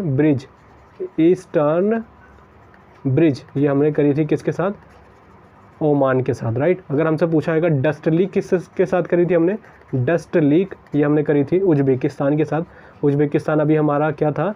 पार्टनर कंट्री था, फरीदाबाद जो हमारा सूरजकुंड मेला हुआ था वहाँ पर। तो ऐसे लिंक कर लीजिए, कोई प्रॉब्लम भी नहीं होगी स्टैटिक जीके को या करंट अफेयर को लिंक करके। जैसा अभी हाल ही में वरुण हुआ था, वरुण 2022, ये वॉर एक्सरसाइज किसके साथ हुई थी? फ्रांस के साथ हुई थी। और फ्रांस के साथ 2-3 याद रखिएगा, अभी मैंने आपको 5-6 महीने पहले बताया था। डेजर्ट नाइट किसके साथ करी थी हमने? फ्रांस के साथ करी थी। गरुड़ के साथ भी हम, जो गरुड़ वॉर एक्सरसाइज है किसके साथ करते हैं हम? फ्रांस के साथ। अगर हम बात करेंगे शक्ति, ये किसके साथ करते हैं? ये भी हम फ्रांस के साथ। तो चारों याद रखनी है। पहले मैंने बता दी कौन कौन सी है। वरुण 2022 करी हमने, फिर हमने कौन सी करी थी? गरुड़ करी थी, राइट। डेजर्ट नाइट करी थी एंड शक्ति करी थी। शक्ति से याद रखना, अगर मित्र शक्ति पूछा जाएगा तो मित्र शक्ति हम किसके साथ करते हैं? वो है श्रीलंका के साथ, राइट। श्रीलंका हो गया हमारा। और अगर हम बात करें जैसे समुद्र शक्ति पूछा जाएगा तो किसके साथ करते हैं हम? समुद्र शक्ति एंड गरुड़ शक्ति दोनों याद रखनी है, वो है इंडोनेशिया, ठीक है, इंडोनेशिया। अगर आपसे पूछा जाएगा कि सबसे ज़्यादा जो मुसलमानों की सबसे ज़्यादा आबादी कौन से कंट्री में है, तो नंबर 1 पे इंडोनेशिया है, सेकंड नंबर पे इंडिया है, ठीक है। तो ये भी याद रखिएगा कि एग्जामिनेशंस में पूछा गया था। और इंडोनेशिया में ही है आपका कौन सा? बोरोबुदुर मंदिर, जो भारत का एग्ज़ाम में, जैसे मैं आपको बताऊं, अभी 2-3 टेम्पल मैंने आपको कई बार बताया था, भारत के बहुत फेमस टेम्पल्स हैं, उनमें भी इसका नाम बहुत ज़्यादा फेमस माना जाता है, बोरोबुदुर टेम्पल का। मैं यहाँ पर लिख देता हूँ, बोरोबुदुर टेम्पल। कई बार आपके रेलवेज़ के एग्जामिनेशंस में पूछा जाता है। और जितने मैंने वॉर एक्सरसाइज बताए वो सभी को आपको याद ही हो गया होगा। और इसके अलावा देख लेते हैं मित्र शक्ति, मैंने आपको बता दिया श्रीलंका। श्रीलंका से एक चीज़ याद रखिएगा, यहाँ पर है पाल्क स्ट्रेट पूछा जाता है कि ये कहाँ पर है, ठीक है। तो याद रखना हमको, भारत और श्रीलंका के बीच में एक जल संधि है जिसका नाम पाल्क स्ट्रेट रखा गया है। इतने ही अभी हाल ही में जो वॉर एक्सरसाइज हुई थी, जो मैंने आपको ऑलरेडी भी कई बार पहले बता रखी है, वही थी, ठीक है। इनको आपको याद रखना ही पड़ेगा। आगे की तरफ बढ़ते हैं। आगे हमारा कौन सा है? बिहार खादी भंडार के ब्रांड एम्बेसडर कौन नियुक्त हुए? Who has been appointed as the brand ambassador of Bihar Khadi Bhandar? तो कौन हुए हैं बिहार खादी के? तो मनोज तिवारी, ठीक है। MP भी हैं ये और BJP की तरफ से हैं ये। तो अभी मैं कुछ आपको और बता देता हूँ, जैसे भारतीय एक्सा लाइफ इंश्योरेंस, इसकी ब्रांड एम्बेसडर कौन बनी है? विद्या बालन, ठीक है। भारतीय एक्सा लाइफ इंश्योरेंस, तो याद रखिएगा इसकी कौन बनी है? विद्या बालन। और विद्या बालन से आपको एक चीज़ मैंने आपको बताई थी, JNK में फायर रेंज होती है, जो एक जम्मू कश्मीर में एक फायर रेंज का नाम किसके नाम पर रख दिया गया था? विद्या बालन जी के नाम पे। तो आपको ये दोनों चीज़ें याद रखनी है। और कई एग्जामिनेशंस में रिपीट करा गया था कि उस फायर रेंज का नाम क्या था, कौन सी एक्ट्रेस के नाम पे रखा गया था? तो विद्या बालन के नाम पे रखा गया था। हम बात करें फार्मेसी, तो फार्मेसी का भी आप ऐड भी देखते होंगे, तो इसके कौन है? Aamir Khan, brand ambassador. सारे मैं आपको बताया था जो भी हाल ही में रहे हैं। जैसे मैंने आपको कई बार बताया, ग्रेट लर्निंग के कौन बने थे? Virat Kohli, great learning app है जो, उसके बने थे। बेटी बचाओ बेटी पढ़ाओ की कौन थी? तनिष्का कोटिया। अभी हाल ही मैंने आपको बताया था अदिति अशोक, मैंने आपको पहले ही बताया, टोक्यो ओलंपिक 2020 में इनकी 4th रैंक रही थी, बस थोड़ी ही मार्जिन से बाहर हो गई थी ये। नहीं तो अभी पूछा जाता है कि कौन से खेल से इनका संबंध रहा, तो गोल्फ याद रखेगा, ठीक है। ऐसी तरीके से हमारी 4th रैंक में कौन आए थे? दीपक पुनिया, जिन्होंने एक तरीके से ब्रॉन्ज मेडल लेने से थोड़ा सा चूक गए थे वो, तो भी याद रखेगा उनका संबंध है पहलवानी या रेसलिंग से, आप कह सकते हैं कुश्ती से है, राइट। और मैं बात कर रहा था अदिति अशोक, ये हाल ही में किसके ब्रांड एम्बेसडर बनी थी? ह्यूंडई मोटर के, ठीक है, ह्यूंडई मोटर के। तो इनका भी नाम याद रख लीजिएगा, जो भी हाल ही में आपको बता ही रहा हूँ। जैसे डिश टीवी के भी बने थे ऋषभ पंत, डिश टीवी के। और अगर हम बात करें जैसे अभी उत्तराखंड के भी बने थे, ऋषभ पंत बने थे। और अगर हम बात करें जैसे अरुणाचल प्रदेश के कौन बने? संजय दत्त बने थे, राइट, संजय दत्त। ये ज़रूरी इंपॉर्टेंट है, इसको मार्क कर लीजिएगा। और थम्स अप के कौन बने थे? शाहरुख खान, वो तो टीवी में भी बहुत ऐड आ रहे हैं उनके। और हम बात कर लेते हैं इससे ज़रूरी है गेम्स 24, यहाँ पे दोबारा लिख देता हूँ मैं, गेम्स 24/7, इसके कौन बने हैं?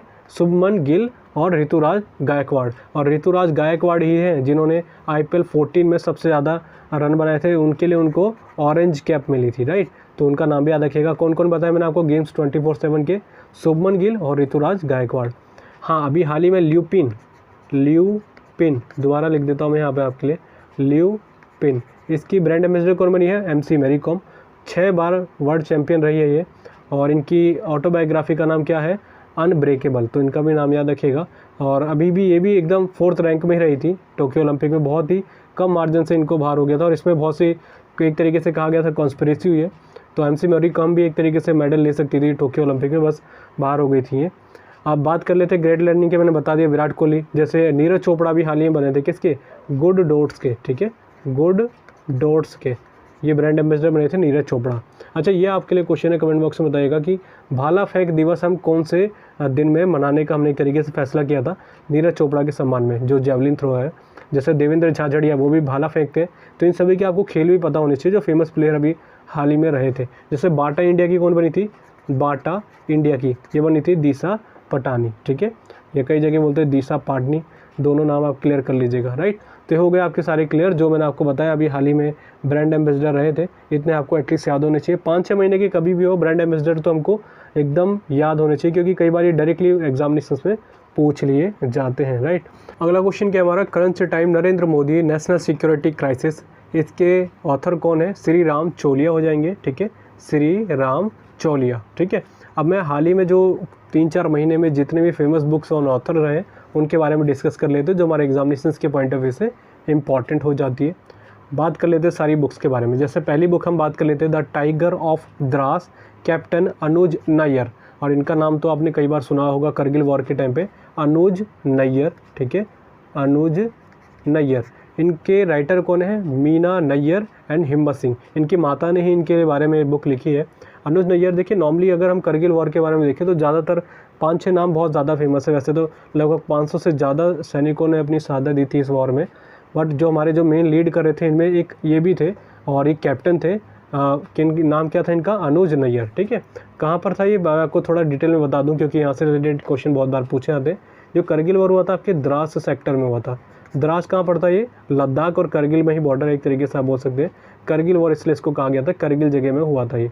बहुत छोटे छोटे पॉइंट्स में इन्होंने कैप्चर कर लिया था पाकिस्तान ने, जो एक तरीके से LOC जिसको कहा था लाइन ऑफ कंट्रोल, इसको क्रॉस करके आ गए थे। तो करगिल वॉर पूछा था कब हुआ था, तो 1999 में। इस समय अटल बिहारी वाजपेयी प्रधानमंत्री थे और ऑपरेशन विजय को लॉन्च किया गया था, ठीक है, ऑपरेशन विजय।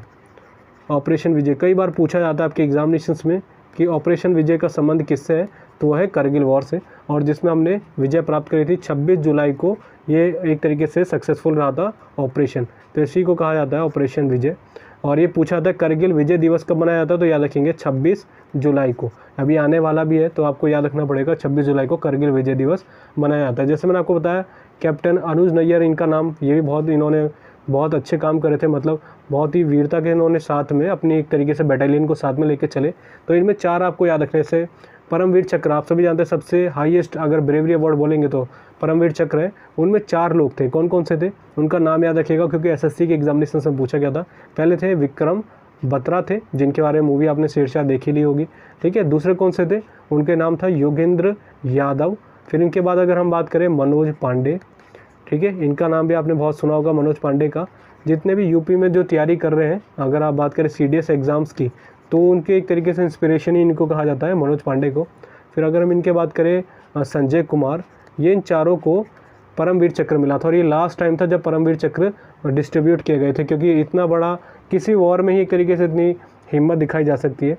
तो ये सारे वैसे तो बहुत सभी ने शहादत ही दी थी 500 से ज़्यादा, बट जो अपनी एक तरीके से कंपनी को लीड करके चल रहे थे, इसलिए उन्होंने अच्छे काम करे थे, कह सकते हैं बहुत ज़्यादा वीरता से लड़ाई करी थी, अपने सैनिकों को बचाया था, इसलिए इनको परमवीर चक्र मिले। तो याद रखेंगे इन चारों का नाम, ठीक है। और अभी आगे देख लेते हैं कौन कौन सी बुक है। जैसे cooking to save your life, इसके कौन है, इसके हैं आपके अभिजीत बनर्जी। अच्छा, कमेंट बॉक्स में बताएगा अभिजीत बनर्जी का नाम किस लिए फेमस है, इसलिए मैंने इस बुक को यहाँ पे रखा है और बहुत ज़्यादा नाम है इनका अभिजीत बनर्जी का। आगे बढ़ते हैं, आगे हमारा फियरलेस गवर्नेंस, क्या नाम है, फियरलेस गवर्नेंस। इसकी राइटर कौन है, किरण बेदी। और किरण बेदी तो आप जानते हैं पहली महिला IPS है भारत की। और अगर हम बात करें अभी हाल ही में ये पुडुचेरी के भी क्या बनी थी, गवर्नर बनी थी। तो इनसे भी आपको याद रखना पड़ेगा। कुछ चीज़ें मैं आपको लिंक करके बता दूं, जैसे कि हमने बात करा है पहली IPS थी ये। अगर आपसे पूछा जाएगा पहली महिला IAS अफसर कौन बनी थी, तो उनका नाम याद रखना है। क्या नाम था? अन्ना राजम नाम था। ठीक है, अन्ना राजम उनका नाम था। दोबारा मैं यहाँ पे लिख देता हूँ, क्योंकि ऐसे क्वेश्चन कई बार पूछ ले जाते हैं फर्स्ट, अगर महिला के हिसाब से पूछा जाए। हाँ, पहली गवर्नर कौन बनी थी भारत में, अगर हम बात करें महिला, तो उनका नाम था सरोजनी नायडू। और सरोजनी नायडू के हिसाब से आपको एक चीज़ याद रखनी है, 13 फरवरी इनकी जयंती को दिन को क्या मनाया जाता है। चलिए ये आप बताइएगा 13 फरवरी को हम क्या मनाते हैं इनकी जयंती के उपलक्ष्य में। ये क्वेश्चन कई बार पूछे जाते हैं, और अभी हाल ही में फरवरी निकला है, तो आपको याद रखना पड़ेगा। और 1925 में इन्होंने INC की एक तरीके से अध्यक्ष बनी थी, इंडियन नेशनल कांग्रेस की। 1925 में कानपुर अधिवेशन था, और ये पहली भारतीय महिला अध्यक्ष बनी थी INC की। तो आपको ये भी याद रखना है। अगर पूछा जाएगा महिला कौन थी, तो एनी बेसेंट। अगर भारतीय महिला पूछा जाएगा तो गवर्नर कौन बनी थी हमारी, जो सरोजनी नायडू थी, वही थी INC की 1925 में अध्यक्ष। पूछा जाएगा पहली CM कौन है अगर हमारी महिला, तो उनका नाम था सुचेता कृपलानी। तो ये भी कई बार एग्जामिनेशंस में पूछा गया है। आगे की तरफ बढ़ते हैं। आगे कौन सा है, how to prevent the next pandemic. तो इसकी राइटर कौन हो जाएंगे, बिल गेट्स। बहुत सिंपल सा है। अब बिल गेट्स इन्होंने एक तरीके से इसमें ये बोला है कि ये इस बुक में जो एक समरी वाइज अगर हम बात करें, इसमें इन्होंने एक तरीके से कहा ये पेंडेमिक लास्ट भी हो सकती है, इसके बाद शायद कोई पेंडेमिक ना है। ठीक है, बस आपको याद रखना है, क्योंकि बहुत बड़ा नाम है बिल गेट्स का, तो इनके बारे में आपको पता होना चाहिए। अगली हमारी अटल बिहारी वाजपेयी, सागरिका घोष, इनके द्वारा लिखी गई है अटल बिहारी वाजपेयी, और इन्हीं के बारे में लिखा है इन्होंने, सागरिका घोष ने। तो ज़रूरी बन जाता है, बहुत फेमस हमारे लीडर रहे हैं आज तक, अगर हम अटल बिहारी वाजपेयी के बारे में बात करें। एक क्वेश्चन NTPC के एग्जामिनेशन से पूछा गया था अभी हाल ही में। क्या पूछा गया था कि स्वर्णिम चतुर्भुज परियोजना किसके टाइम पे, उस समय प्राइम मिनिस्टर कौन थे। तो मैंने आपको अपनी कई वीडियो से बताया था, बट कई लोगों ने उसको गलत करा, और मैंने इसलिए बोला था आपको कि वीडियो देखते हैं तो थोड़ा डिटेल में देखें। वो मैंने आपको करंट की वीडियो से प्रोवाइड कराया था, बट लोग डायरेक्टली क्या देखते हैं, करंट की वीडियोज़ को कम देखते हैं, स्टैटिक जैसे कोई पोर्शन चल रहा था उसको स्किप कर देते हैं। इसलिए मैंने आपको बताया था कई क्वेश्चन बच्चों के गलत हुए थे। तो स्वर्णिम चतुर्भुज ये परियोजना किन के द्वारा शुरू की गई थी, इन्हीं के द्वारा, अटल बिहारी वाजपेयी। और इसमें के बारे में मैंने आपको डिटेल में कई बार बताया, नहीं तो आप गूगल पर सर्च कर लीजिएगा। ये 3 बार प्राइम मिनिस्टर बने थे भारत के। ठीक है, कितने दिन के लिए, पहली बार बने 13 दिन के लिए, फिर 13 महीने के लिए, फिर पूरे 365 दिन के लिए बने थे हमारे prime minister Atal Bihari Vajpayee. Comment box में बताइएगा कौन से नंबर के ये प्राइम मिनिस्टर थे। इन्हीं के टाइम पे 1998 में 1998 में हमारा परमाणु परीक्षण हुआ था, सेकंड। ठीक है, और इसका नाम क्या रखा गया था, ऑपरेशन शक्ति। तो ये भी याद रखिएगा, अगर आपसे पूछा जाता है इसका कोड नेम क्या था, इस ऑपरेशन का नाम क्या था, तो इसका नाम था शक्ति। और पहले परमाणु परीक्षण का क्या नाम था, उसका नाम था स्माइलिंग बुद्धा, जो इसका एक तरीके से कोड था। ठीक है, स्माइलिंग बुद्धा। तो ये भी याद रख लीजिएगा, क्योंकि उस समय प्राइम मिनिस्टर कौन थी हमारी, इंदिरा गांधी थी। और वो कब हुआ था आपका, 1974 में हुआ था। ये हुआ था आपका 1998 में। और चलिए इसी से मैं आपको बता दूं, चलिए यह हुआ था आपका 18 मई में। ये वाला बताइएगा कि पहला कौन से दिन में हुआ था, राइट, ये बताइएगा। ये 18 मई में हुआ था 1974 में। इसकी डेट बताइएगा, क्योंकि डेट भी बहुत बार पूछी जाती है आपके एग्जामिनेशंस के पॉइंट ऑफ व्यू से। अगर आपसे पूछा जाएगा करगिल वॉर किसके टाइम पे हुआ था, इन्हीं के टाइम पे हुआ था। वैसे मैंने आपको प्राइम मिनिस्टर वाली वीडियो में इनके बारे में बहुत डिटेल में बताया, इसलिए यहाँ पर आगे डिस्कस करते हैं और क्वेश्चंस के ऊपर। जैसे अगला है हमारा ममता बियॉन्ड 2021। इसके कौन है राइटर, जयंत घोषाल। तो इनका भी नाम याद रखिएगा, अभी हाल ही में चुनाव भी हुए थे पश्चिम बंगाल में, तो इसलिए ज़रूरी हो जाता है। और देखिए ममता बनर्जी ही ऐसी इकलौती रेल मंत्री रही है महिला के तौर पे। अगर हम बात करें तो आपसे पूछा जा सकता है कि पहली, या अगर बात करें महिला रेल मंत्री कौन रही थी, तो यही थी आपकी ममता बनर्जी।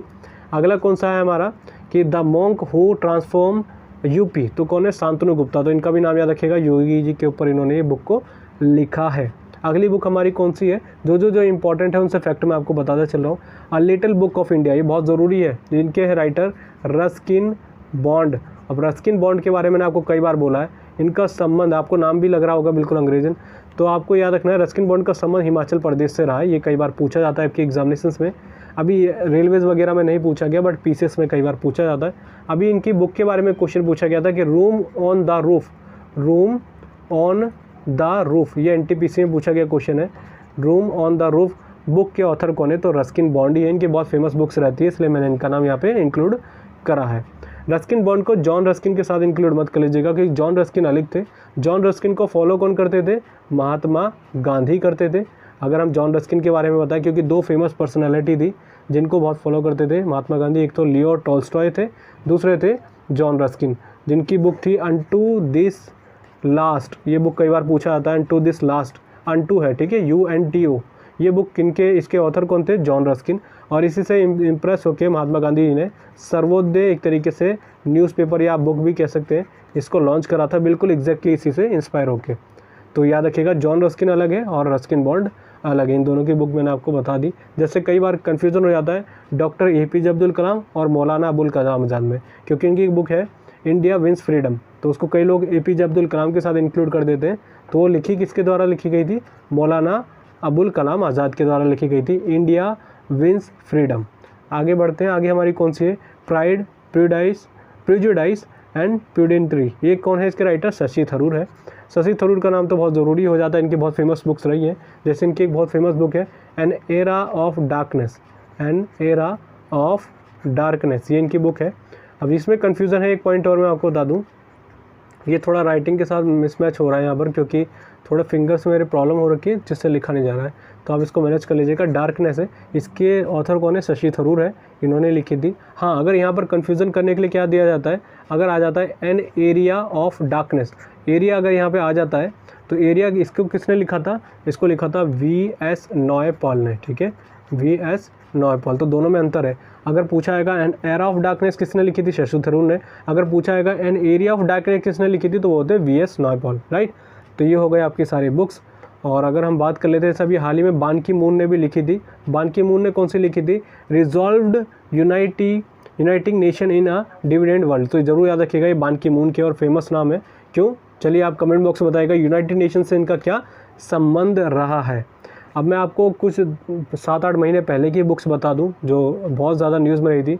जैसे आई थी सच कहूँ तो, ये किन के द्वारा लिखी गई थी, ये थी नीना गुप्ता के द्वारा। सच कहूँ तो, थोड़ा राइटिंग आज बहुत दिक्कत हो रही है हाथों में, तो आप थोड़ा इसको क्लियर समझ लीजिएगा। मैं वैसे मुंह से बोल ही रहा हूँ, आपको समझ में आ रहा होगा। सच कहूँ तो लिखी थी नीना गुप्ता ने, जो बॉलीवुड एक्ट्रेस है, कई मूवीज़ में आई है, अभी हाल ही में भी कई मूवीज़ में उन्होंने रोल प्ले करे हैं। जैसे अगर हम बात करें अनुपम खेर के बारे में, इनकी बहुत फेमस बुक्स रही थी। Your best day is today, ये थी इनकी, your best day is today, ये किन के द्वारा लिखी गई थी, अनुपम खेर के द्वारा लिखी गई थी। रैना, सुरेश रैना के द्वारा भी लिखी गई थी। कौन सी, believe what life and cricket taught me. मतलब ये याद रखना, बस आपसे पूछा जाएगा, बिलीव भी पूछा जाएगा, अगर बिलीव किसकी बुक है तो ये लिखी गई थी सुरेश रैना के द्वारा। जैसा भी हाल ही के CGL के एग्जामिनेशन से पूछा गया था, एस अगेंस्ट, मैं यहाँ पे लिख देता हूँ, एस अगेंस्ट ऑड्स, ये बुक किसकी है, तो ये लिखी थी सानिया मिर्ज़ा ने 2016 की। जो भी फेमस प्लेयर्स हैं उनके आपको एटलीस्ट बुक्स तो याद रखनी पड़ेगी, कई बार पूछ लिए जाते हैं, चाहे वो करंट की वाइज हो या स्टैटिक वाइज। अगर हम बात करें, जैसे अभी कुछ समय पहले आई थी स्टार गेजिंग, ये किसकी थी, रवि शास्त्री की। स्टार गेजिंग किनकी थी, रवि शास्त्री की। और फर्स्ट क्लास क्रिकेट में 6 बॉलों में 6 छक्के लगाने वाले पहले भारतीय कौन है, तो ये रवि शास्त्री हैं। देखिए, एक बार कंफ्यूज करने के लिए क्या दे दिया गया था कि पहले ऐसे भारतीय कौन है जिन्होंने 6 बॉलों में 6 छक्के लगाए थे, तो 90% बच्चों ने युवराज सिंह लगा दिया। बट अगर बात करें तो ये रवि शास्त्री थे, बट इन्होंने इंटरनेशनल मैच में नहीं लगाए थे, फर्स्ट क्लास क्रिकेट में लगाए थे। तो ये भी हमको याद रखना है। जैसे रवि शास्त्री हो गए, युवराज सिंह हो गए, हर्षल गिब्स हो गए, कायरन पोलार्ड हो गए, इन सभी ने इंटरनेशनल मैचेस में 6 बॉलों में 6 छक्के लगाए थे। रवि शास्त्री ने नहीं लगाए, ये फर्स्ट क्लास में। बट अगर ऑप्शन में और नाम नहीं आते इंडिया के वाइज, तो आपको रवि शास्त्री लगाना है। जैसे अगर पूछा जाएगा पहला शतक लगाने वाले भारतीय कौन थे, तो लाला अमरनाथ थे, जिन्होंने शतक लगाया था, राइट। और अभी हम बात कर लेते हैं एक और बुक में आपको बता दूँ, जैसे अभी हाल ही में मिल्खा सिंह, उनका निधन हुआ है। उनकी बुक बहुत ज़रूरी है, पूछी जा सकती है, क्या नाम है, the race of my life, जिनको कहा जाता था फ्लाइंग सिख, ठीक है, इनका नाम याद रखिएगा। The race of my life book के राइटर कौन है, मिल्खा सिंह। तो ओवरऑल क्लियर हो गया होगा जो मैंने ये सारे बुक्स और सारे इंपॉर्टेंट टॉपिक, चाहे वो आपके युद्ध अभ्यास हो, ब्रांड एम्बेसडर हो, अपॉइंटमेंट हो, सारे फैक्ट मैंने इसमें इंक्लूड कर ही दिए। जो 4-5 महीने की, 4-5 महीने तो नहीं कहेंगे, 3-4 महीने की जो छूट गई थी करंट अफेयर, वो मैंने सारी इसमें इंक्लूड करा दी है। तो मुझे नहीं लगता अब उसमें ज़्यादा आपको दिक्कत होगी। हाँ, अभी हाल ही में मैं 2 साल की कोशिश करूँगा करंट अफेयर आपको प्रोवाइड करा दूँ। कई लोग कह रहे हैं कि 2 साल की पूछी जा रही है, बट आपको 2 साल की नहीं पूछी जाती, बट मेन हाईलाइट पॉइंट बता दूंगा। तो बस देखिए, आज की वीडियो के लिए इतना ही। एक रिक्वेस्ट रहेगी, लाइक के साथ शेयर जरूर करें, क्योंकि देखिए मेरा कंटेंट पसंद करते हैं लोग, मैं इतना जानता हूँ, कमेंट बॉक्स में आता है, लाइक करते हैं, शेयर करने में थोड़ा कंजूसी करते हैं, तो शेयर जरूर करें, क्योंकि वीडियो की रीच नहीं बढ़ती तो फिर उससे आगे वीडियो प्रोवाइड कराने का मन नहीं करता, क्योंकि करंट अफेयर की वीडियो बहुत ही हार्डवर्क मांगती है, इसलिए मैं आपको कह रहा हूँ इसको ज़रूर शेयर करिएगा और चैनल पे नहीं तो सब्सक्राइब कर लीजिएगा। और ई बुक नहीं ली तो उसका लिंक आपको डिस्क्रिप्शन में जाएगा, ज़रूर ले लीजिएगा। जैसे मैंने आपको प्रोवाइड कराया है वैसे ही आपको कंटेंट मिलेगा और आपको अपडेटेड फ्री मिल जाएगी, उसमें कोई नए चेंजेस करने की आपको दिक्कत नहीं होगी। जब भी अपडेट होगा आपको प्रोवाइड करा दी जाएगी, ठीक है। बस यही कहूँगा, वीडियो को ज़रूर लाइक और शेयर करें, चैनल पर नहीं तो सब्सक्राइब कर लीजिएगा और डेली करंट अफेयर की वीडियोज़ आएंगी तो उनको ज़रूर देखिएगा, ठीक है। तो आज की वीडियो के लिए इतना ही, थैंक यू।